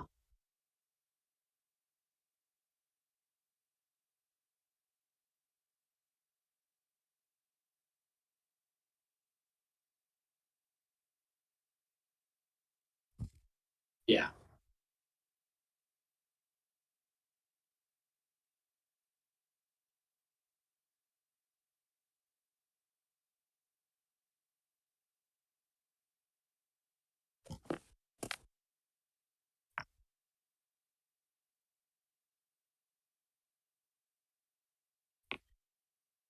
Yeah. And I hope down the line he does end up. Obviously, when RK Bro inevitably breaks up, I do hope it's Riddle that turns on Randy. It'll be different because it's always the other way around. Yes. Overall, good match though. Yeah. Really good match. Excellent. Right team won. RK Bros is the fucking best. Yeah. Uh, Yeah. So following this, we got Bobby Lashley defeating Omos in a pretty quick singles match. You know, yeah, it was a good match. It's Omos is obviously not the most. He's not going to be a technical genius. He's a showcase, but I think Lashley was able to help showcase that he's a big guy. But at the end of the day, Lashley's Lashley. He was able to put him down, get the win. Yeah, it was 6 minutes, 6.5 minutes. So it's quick. It was easy. Thumbs up. yeah. Bobby needed that big win coming off the injury. Yeah.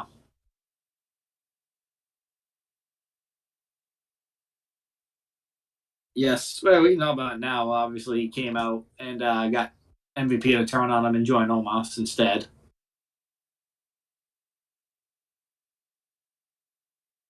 Yeah.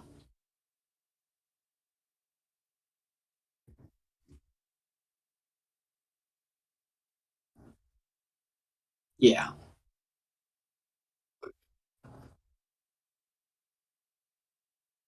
Yeah. Yeah. Following this, we had yet another celebrity match that had no business being as good as it was. Johnny Knoxville beat Sami Zayn in an anything goes match. This was just a funny match. I think you know what the people who criticize this match, I feel like were those AEW hardcores who don't like anything that's not a flip fest technical masterpiece or whatever. I mean, it was fun. It's like that's all it was. It was meant to be a kind of relaxer match, but it was really funny. Knoxville took a pounding. Sami Zayn was awesome. The highlight of the match, just going by how crazy the crowd went, was when Knoxville goes under the ring, something bites him, and out comes Wee Man, That was who funny as fuck. beat the crap out of him. Not sure if they censored it on Peacock, but he was swearing up a storm at him. Like, you motherfucker, come here. It would beat the He shit could, out yeah, of they him. definitely censored it like crazy. Yeah,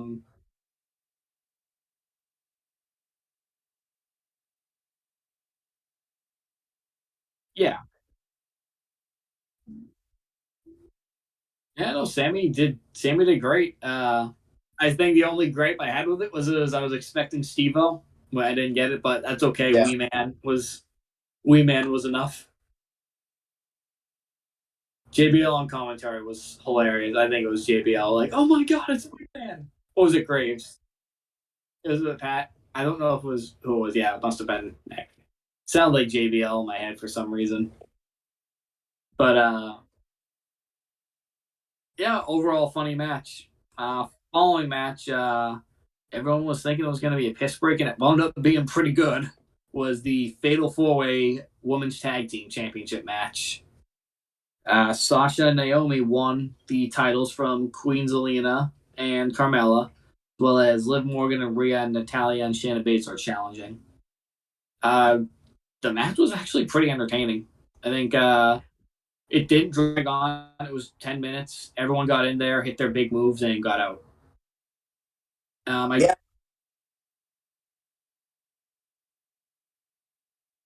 Yeah,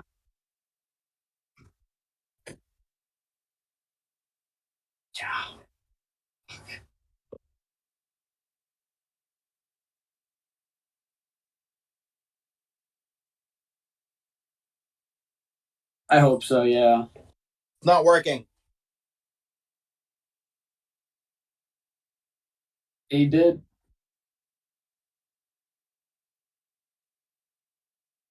Yeah, right. Yeah,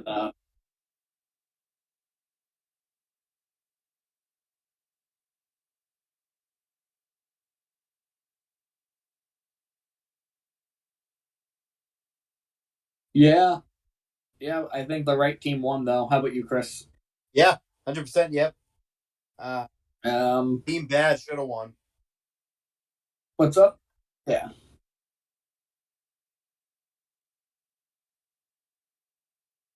yeah,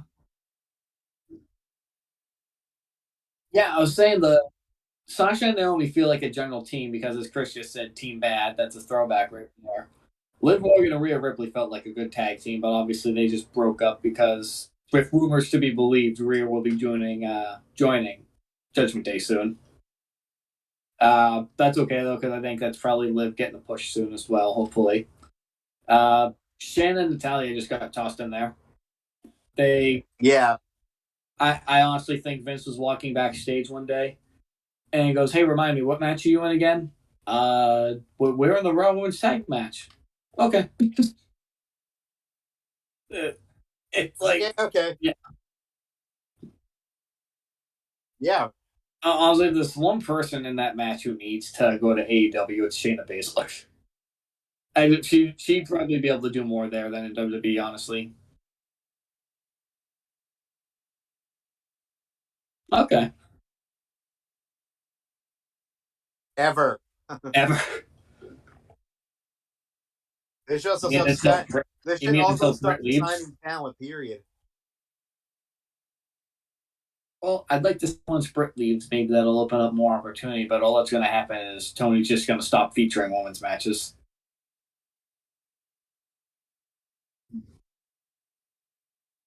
Yeah, but The wrong woman. following this, we had the longest match of the weekend, which was Edge defeating AJ Styles in a singles match, obviously with an assist from Damian Priest, establishing their new faction, Judgment Day. They did. All I have to say about Edge's new gimmick: Final Fantasy bad guy. What I have to say about Edge of the gimmick, it's fucking amazing. I Is love everything about it. I love his look. I Yeah. love the If you've entrance ever theme. I if love you've it ever that it's played fucking dark. It's awesome. if you've ever played a Final Fantasy game, Edge literally looks like what you imagine the final boss looks like. This big brooding monster. Yeah.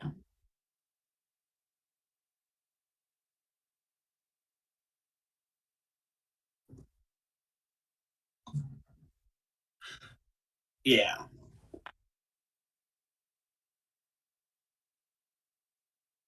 Yeah.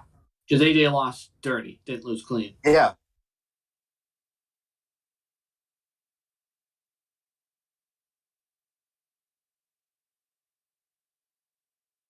Yes.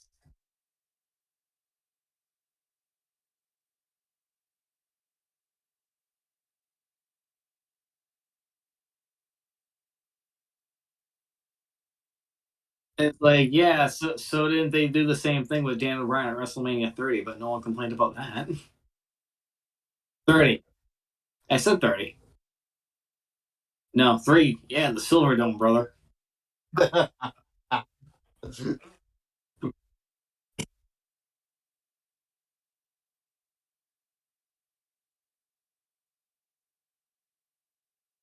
Yeah. But overall, All the one thing that the Edge's promos that make me laugh is like when he said like, "Oh, the fans turned against me." Like, what fans? Who are these fans that turned against you? Who are these fans calling you a part timer? Because I wasn't. I was not calling him a part timer. man, must have been Lita again. I was literally like when he cut that first promo when he was like scathing the fans for turning against him. Like, no one did that. Like, no one turned Yeah, against you. So I don't know. No one even booed you. Like, where is this heel turn coming from? it happens. It just But overall, good naturally match. happened one day. They're like, we're gonna turn Edge heel, and then Yeah, he's gonna go and cut a promo about how the fans turned against him when they didn't. So I last mean, time I checked, last year they He did. came out to Metalingus, and the fucking place went crazy when he turned heel that night. I was gonna say no. He did turn heel. I mean, like the fans definitely kind of turned on him last year with Daniel Bryan. Oh, a tiny bit, not a whole lot though. Yeah, not Like not a after whole that lot. program was over, they went right back to being on the side again because he had that killer feud with Seth Rollins. Yeah, it was good overall. But moving on to the next match, which I'm actually gonna set a timer to see how long this takes us because I don't think it's gonna take very long because it's It's a nothing. You minute. know exactly what it is. It's a So minute and 40 seconds. right and go. So the next match was the New Day taking on the team of Ridge Holland and Sheamus with Booch. And yeah, New Day lost. The match was very short. It sucked. Butch like looks. I think to say this was the one downer of the whole weekend. Honestly,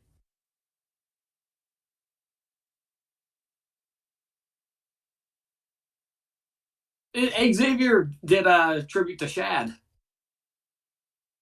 You got to make them lose because they're doing tributes.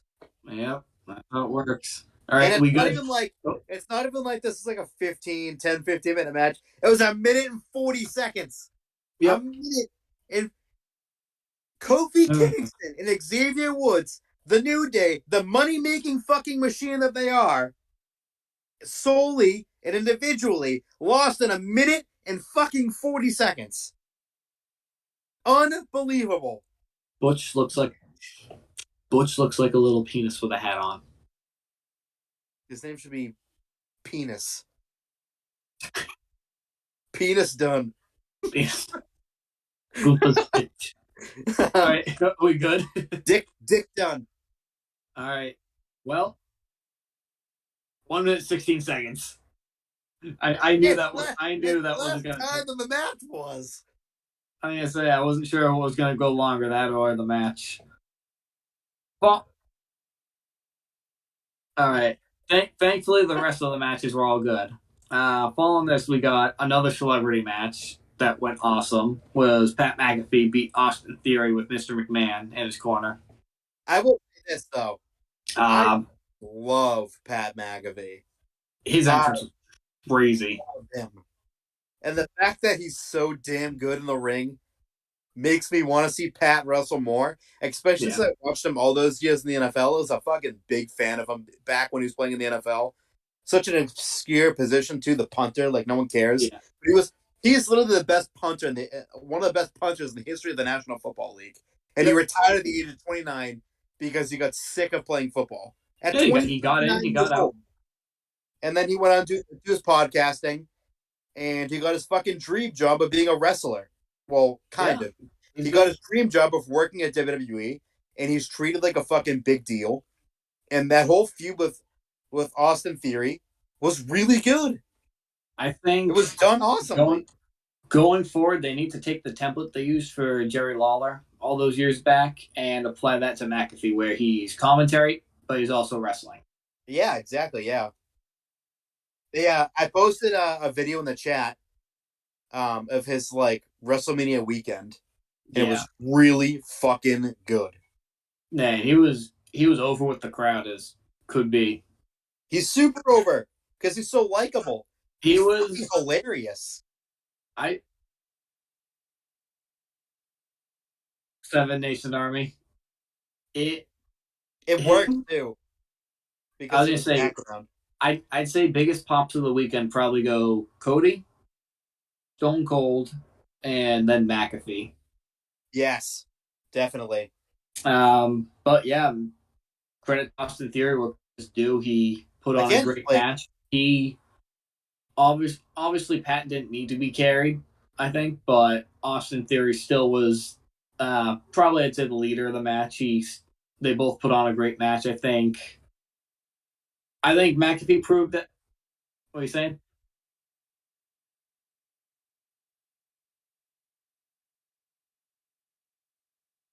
That's true. yeah. I wouldn't say he led it, So but I'd say he kept that up was with his Austin Theory.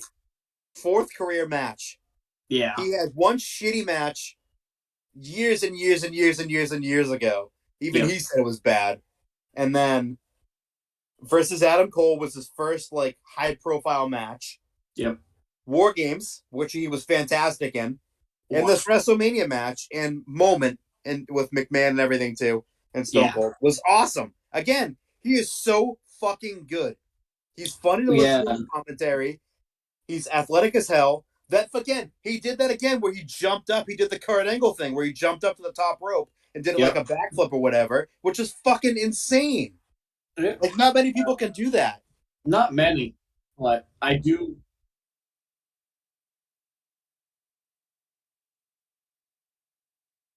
He's Yeah. that good. But at the same time, I do like Steve said where I put him as the Jerry Lawler role because I want to hear him on commentary because he's a Yeah. fucking nutcase and he's so funny.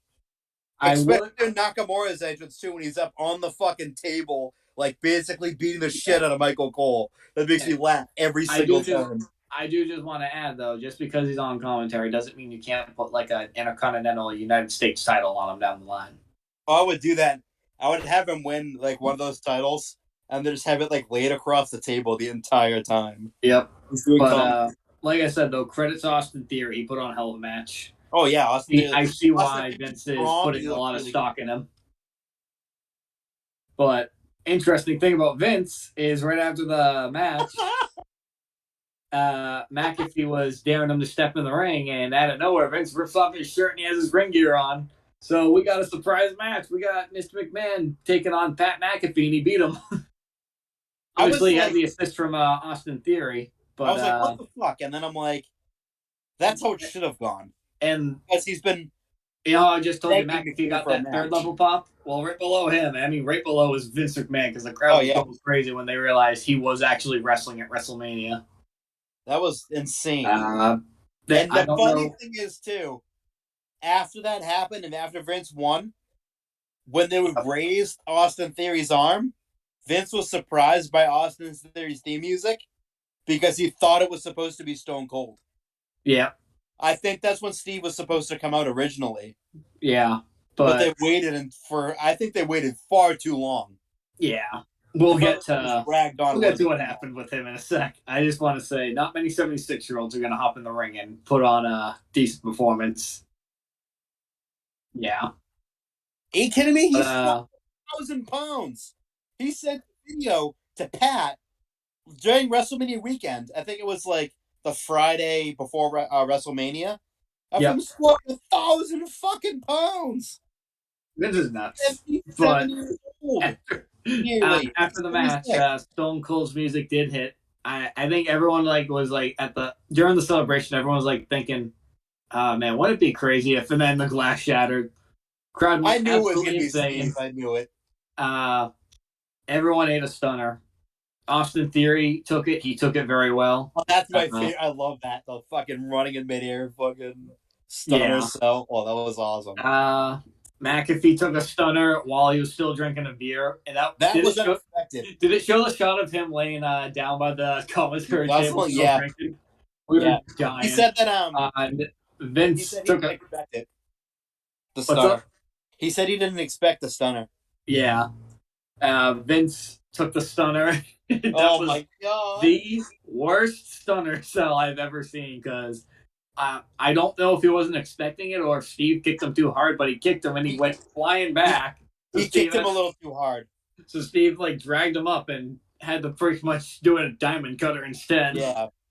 But he Um, ultimately got him, and everyone played along with it still. But overall, two good matches, one great whole segment. apparently, Vince backstage was laughing his ass off. Yeah, So, he did. oh, yeah, that was after too. He's guzzling the beers, and then Saxton came in and ate his stunner. And I was like really hoping because he's cleared, Corey would have gotten a stunner too. Oh, that would have been awesome. Like if Yeah. he's like he gets in the ring, he's laughing at Saxton, still goes like, yeah, kicks him and stuns him. That would have been great. Hell, have Although Carmella come down and be like, what the hell? Then she can eat a stunner too. Pat, Pat said that after his match, like and whatnot, and he said he still like he could hear the beer in his ears. Yeah. You could hear it sloshing around because he was so like he had beer in his ears. Yep. But following this, we move on to the main event of WrestleMania, which was the winner take all WWE Universal Championship match. The Roman Reigns and Brock Lesnar match. This went 12 minutes. It was a good match. It was definitely the best of their bouts because obviously at 31, no one was ready to get behind Roman. Uh, at 34, no one wanted to get behind anyone. And at this one, it feels like the stars aligned. You know, Roman was the perfect bad guy. And to the shock of everybody, Brock was the perfect face, Cowboy Brock. Yeah. Oh, Cowboy Brock. Yeah. Cowboy So Viking Brock. it was awesome.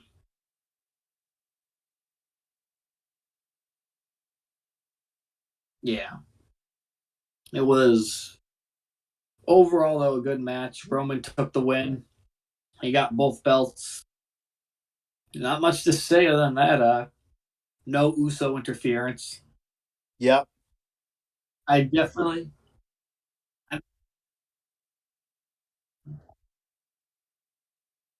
yeah, yes. I think I don't know what's next for Brock. He can step away if he wants to. I think he'll definitely take the summer off.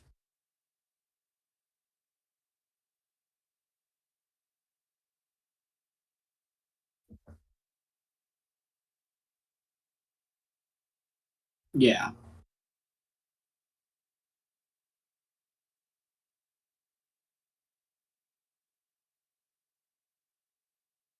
yeah, yeah. How about you, Chris?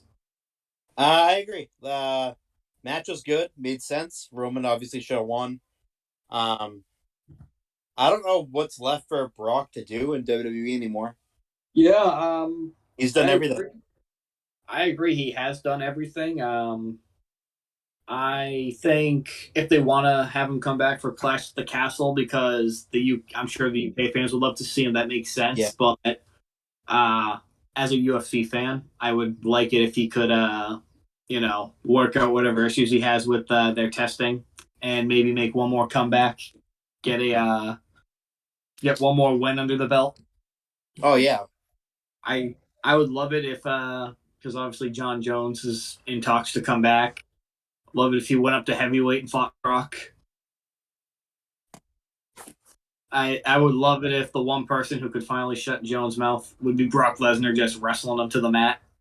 Oh yeah. Because if you didn't see his last fight against Mark Hunt, I have to say it slowly. um, if you haven't seen it, it's a good fight. Brock's original UFC run, he was a brawler, a ground and pounder, and he didn't come back as that Brock Lesnar. He came back as the two-time NCAA wrestling champion. He out wrestled Mark and still ground and pounded him. Yeah. So if that Lesnar shows up, you know, knowing John Jones is a stander and a striker, I think he could be in for some trouble if that's the Brock he gets. But we'll see what Brock wants to do. He can also he can also do that long rumored hunting show with Stone Cold Steve Austin. But overall, this WrestleMania was awesome. I definitely say it's the so far the 2020 is the best WrestleMania we've gotten. It's not, but you know, it's 1, 2, 3 going off the three of them. So yeah, this was the one that felt like real WrestleMania. You know what I mean? Yeah. Yeah. And obviously next year in Hollywood, be interesting. Oh, for sure.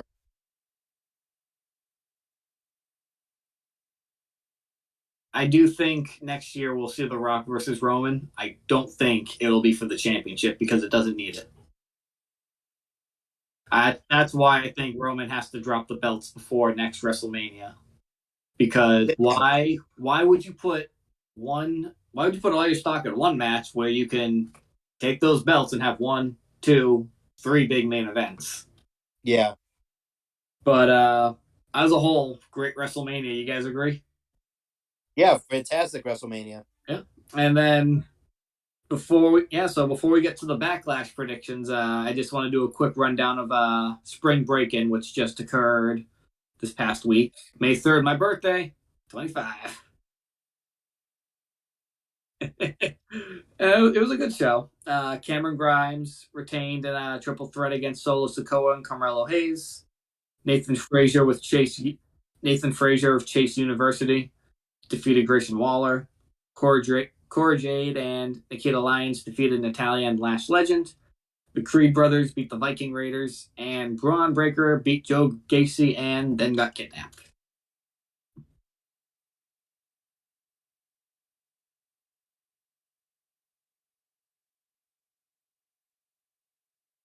Triple threat was awesome. Yes.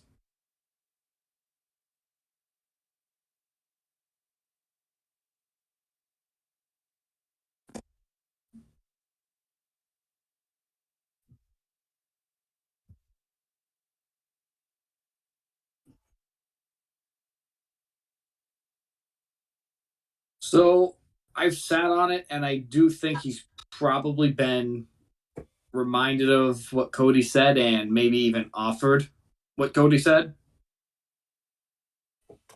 You Yeah. know, I mean, I don't know when his contract runs up. I think it's next year. Okay, yeah. So, I mean, I think it would make more sense for them to be like, hey, we don't want to burn bridges, but if you want to go, we'll do that, but let's do it right. You know, have them build up to match at like a main pay per view and have it be like, look, how about this? Let's do this. And then if you want to go, you can go. If the match is well and you want to stay, you can stay. Like, don't just give up on.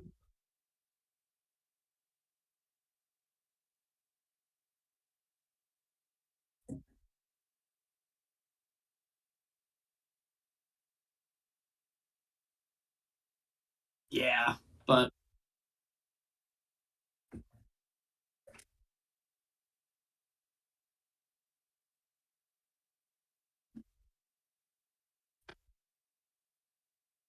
yeah, definitely. What are your thoughts, Chris? Um, I thought it was a good show. Like the main, disappointing. I felt like Bronson could have done something a little bit better. Yeah, But it is what it is. I mean, it was a really good show. The opener was a fucking banger. yeah, Um, I really liked Nathan Frazier versus Grayson Waller again. Two guys whose styles just match perfectly. exactly. I didn't mind the finish because it set up the Phoenix Splash, and I think that's going to be the feud going forward. Is going to be Chase U versus Grayson Waller and whoever he gets. Yes, and I'm sticking to my guns on this Chase University. I love the gimmick, and I really hope. For some reason, Andre Chase reminds me of Mr. Mackey from South Park. Yep. I kind of want him to do a classic of, okay, you know, we're going up against the MSK, and, you know, they do drugs, and drugs are bad. We'll talk about why they're bad, okay? So, you know, you got that Wesley and that bitch wife of his with, you know, with the marijuana. We got that Ash Carter with the alcohol. I know. You know, where'd that marijuana I gave out go? Anybody? Uh-oh. So moving on, though, we have WrestleMania Backlash predictions.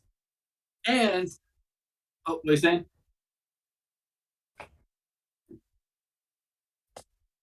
Yeah.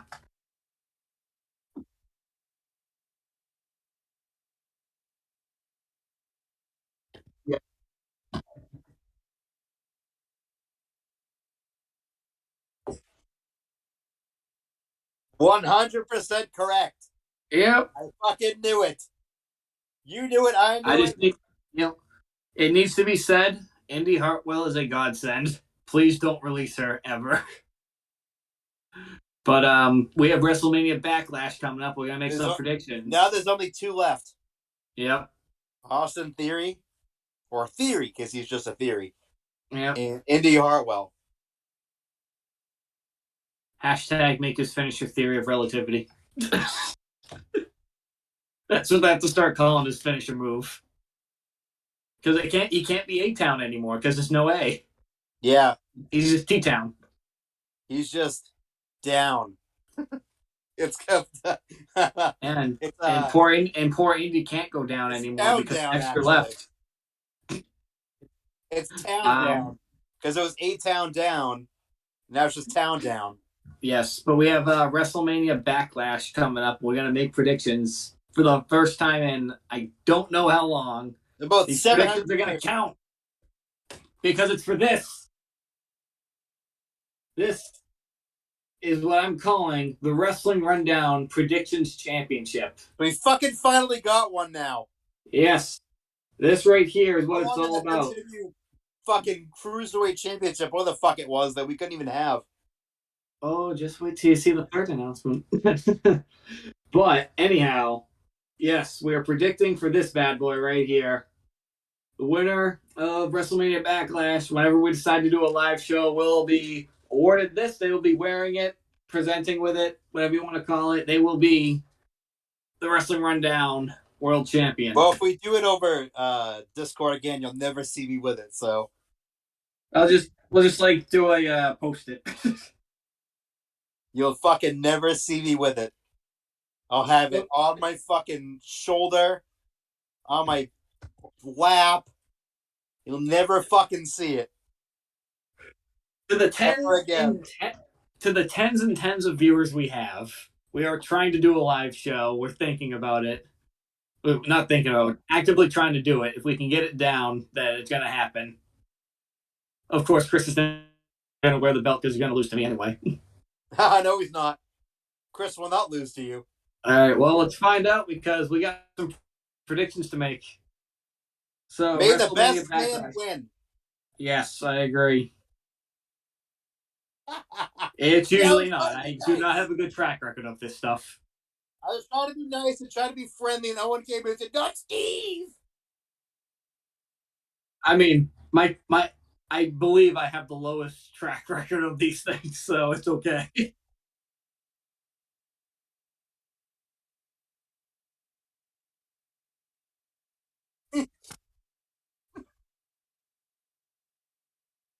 And then I think they have like a bonus match where I had like a saving grace, and then he did one, I did the other, and I blew it. Yes. Yeah.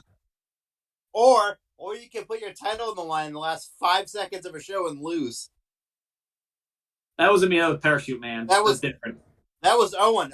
We predicted SmackDown one night. We did live reactions for SmackDown.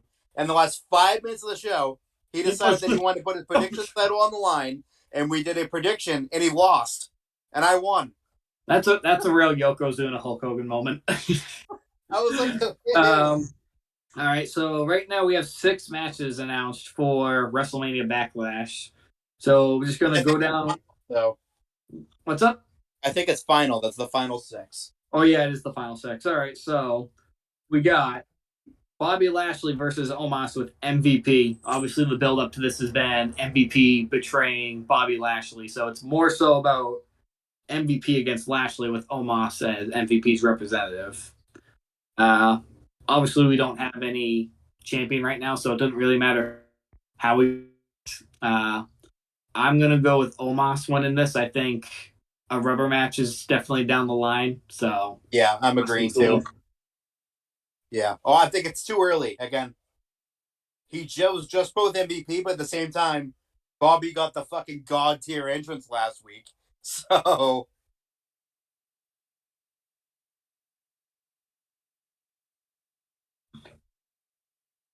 I think it's a schmoz finish. So I think it's gonna be a DQ. I don't think Bobby's gonna take a clean pin in the middle of the ring. All right, so you guys predicting Omos for the win? Yeah. All right, same here. We have Happy Corbin versus Madcap Moss. Obviously, the feud. This has been Madcap won the Andre the Giant Battle Royal. He picked up steam. Corbin lost. He lost his steam, and he's taking it out on Madcap. He's jealous. Uh I don't think this feud's going to carry out. I think Madcap will win, and that's going to be the end of it.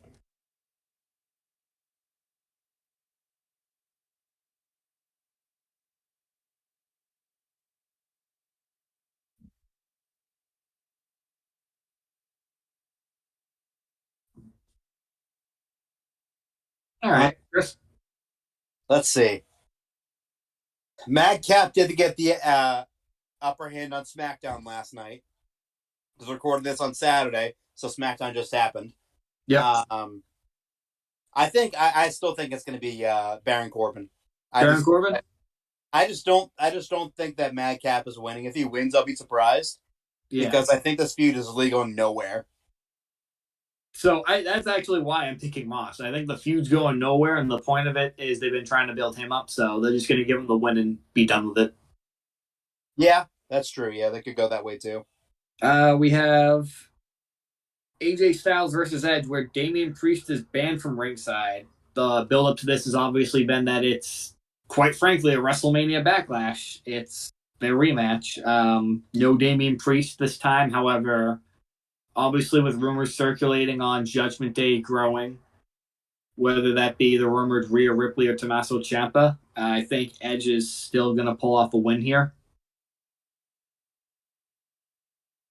It's tough. Like, this is a tough one because AJ needs the win, but at the same time, I think Edge also needs the win. Yeah. Or needs to continue winning, I should say.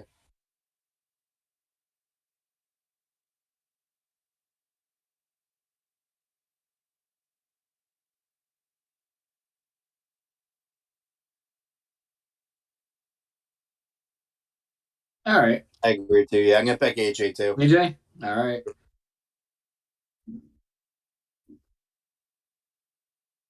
I think that's where AJ wins because no one can interfere. Well, technically in this match they can't interfere, which is such a WWE trope. Yeah. All right, so after that we have Cody Rhodes versus Seth freaking Rollins. Also just a WrestleMania Backlash. It's their rematch. I think it's going to be just like it was at Mania. It's going to be a barn burner. And I think Cody's going to pull off the win. Yeah. Yeah. That's true. I think it's going to be a damn good match again. But I think this time, Cody's going to win it again. Yeah.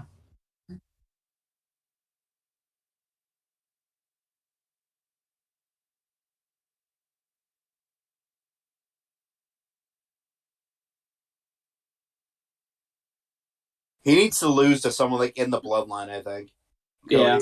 Who knows? Maybe we'll get a debut of one of the recently released AEW talent to help Cody win. Oh yeah. Stu Grayson. Oh my God, who's that? That's Dark Stewie. Dark Stewie. That's all Stewie.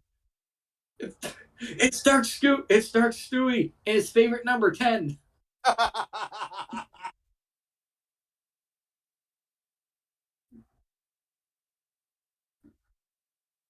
That'd be interesting. Because his gimmick is that he's dark and whatnot. Like he's dark and he's an order. He's an order, yeah. They could say that too. He was dark and he was an order. But yeah, I think that'll be the match of the night. I think. Oh, moving definitely. On from that, we have Charlotte Flair defending against Ronda Rousey in an I Quit match for the SmackDown Women's Championship.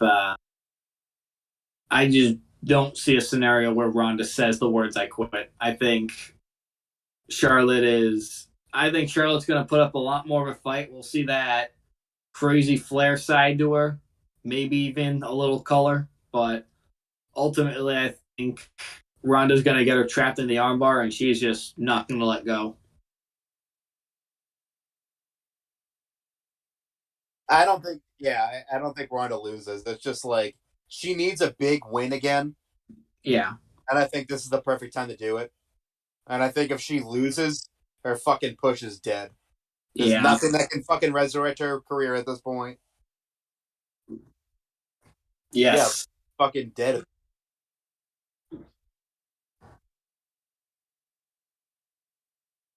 And the thing is, too, with Charlotte can afford a loss and not be hurt by it. Yes. And then in our main event,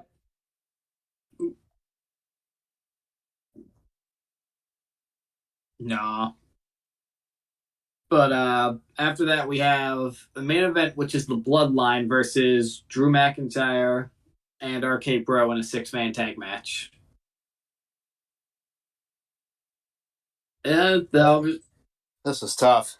It's a tough match. Obviously, the buildup has been they were going to do a unification match, but then they're not doing one. That was Vince broke one of his rules. I read something online where he they were never going to unify the titles. Yeah, I saw that. He he doesn't like to do that. He doesn't like to false advertise like a championship match. But he false advertises superstars being there all the time. Yeah. But like he doesn't like to false advertise championship matches that don't happen. So he kind of broke one of his own rules that he set. He did, and I mean, I agree that they shouldn't unify the titles. I think they definitely shouldn't. I think Roman at some point they're gonna have to start being like, "Hey, you have 2 titles. You got to defend twice in one night." Like I think they'll do that at Hell in a Cell, and the whole thing will be like, "And you can't have the Usos helping you because you have to do 2 matches. You have to do 2 Hell in a Cells by yourself." And I would put the Usos in a Hell in a Cell match too. Yeah, but ultimately, make it dually impossible for the Usos to interfere and have them go on first, and have Roman go on like middle and last. I would have Roman do middle and last. I'm sorry, first and last. Yeah. But I think ultimately, I think because there's no gold on the line, and I think one of the Usos can take a pin and make some dissension in the bloodline, I have to give the win to RK Bro and Drew. Yep, I'm going with that too.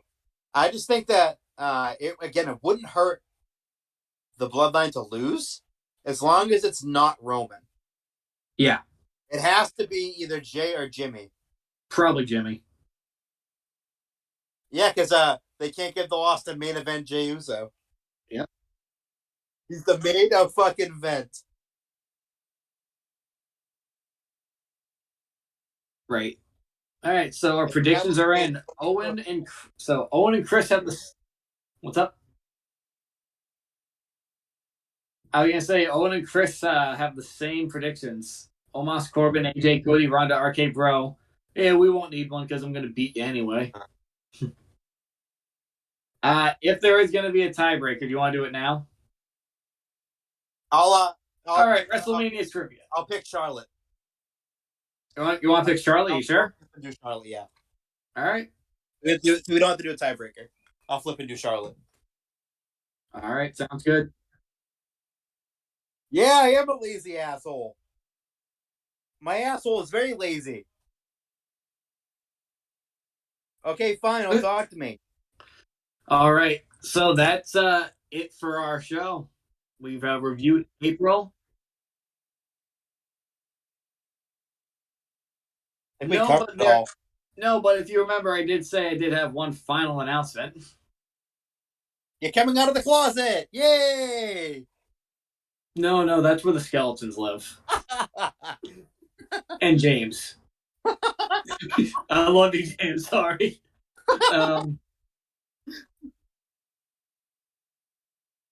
So Probably. this has been something we've attempted to do before, but COVID kind of screwed it up, and we weren't able to commit to doing it fully. But I've nailed down the details to open up this opportunity to this group. I think it's going to be really fun. And for the first time ever, we're actually going to have two championships on our show. We're going to have the predictions championship that I just showed you guys, and we're going to have, for the first time ever, an Aftershock World Championship. The Aftershock World Championship will go to the winner of our very own Fantasy League. We're finally going to start drafting and having our own fantasy teams. The season's going to start at Hell in a Cell and run until Clash at the Castle.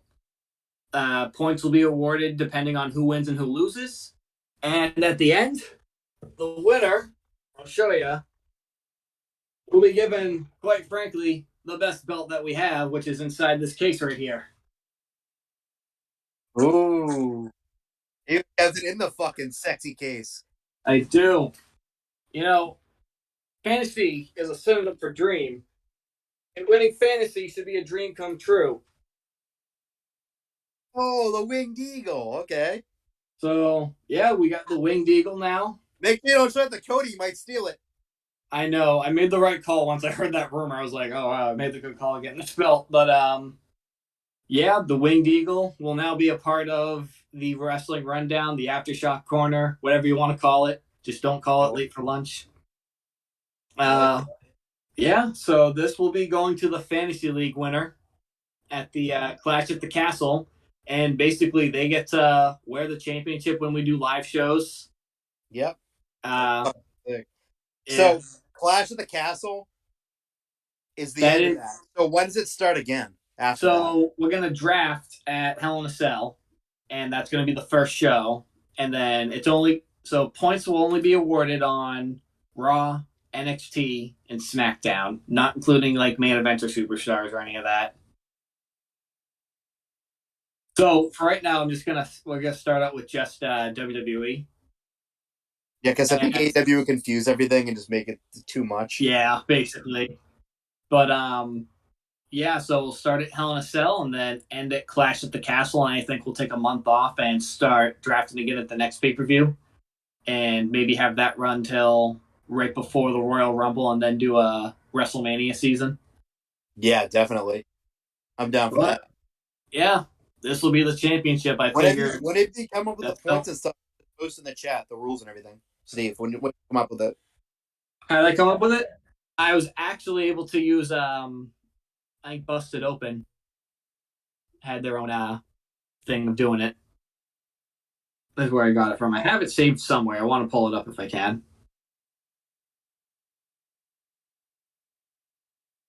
Yeah, I'll end up sending it to the chat just so you guys can see how the point system works. I do have it saved, but yeah, that is our big announcement. We have a second championship for the first time ever. Winged Eagle.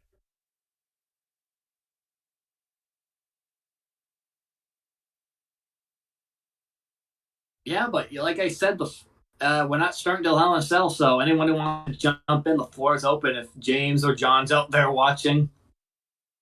No. Yeah. Oh. He's never jumping into anything. All right, well, maybe that's because I just have to call him out. So if you will excuse me, James, the only reason you're not jumping in is because you can't beat me for this title. Oh. Beat Owen for this title. You can't beat Chris for this title. You couldn't even beat John King Tutty for this title.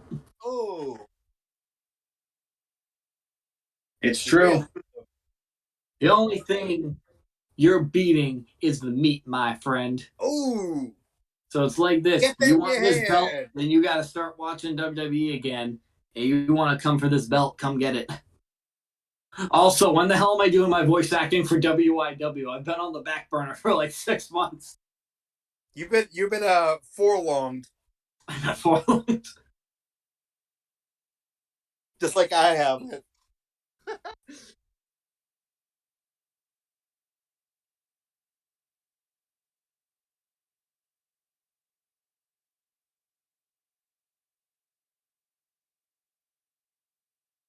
Yeah. Hell yeah. Back in the swing of things again. Uh, du- du- du- Um, du- I probably should be able to do Saturday. Let me think. Yeah, I think I can do Saturday, like afternoon. Afternoon, yeah.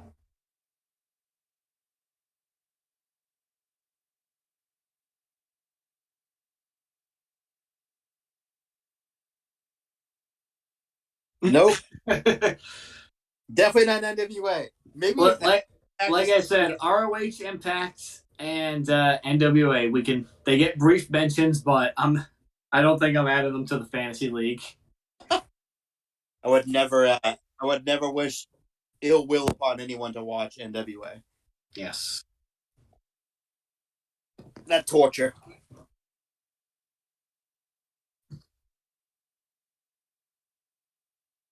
Yes, it is. Yep.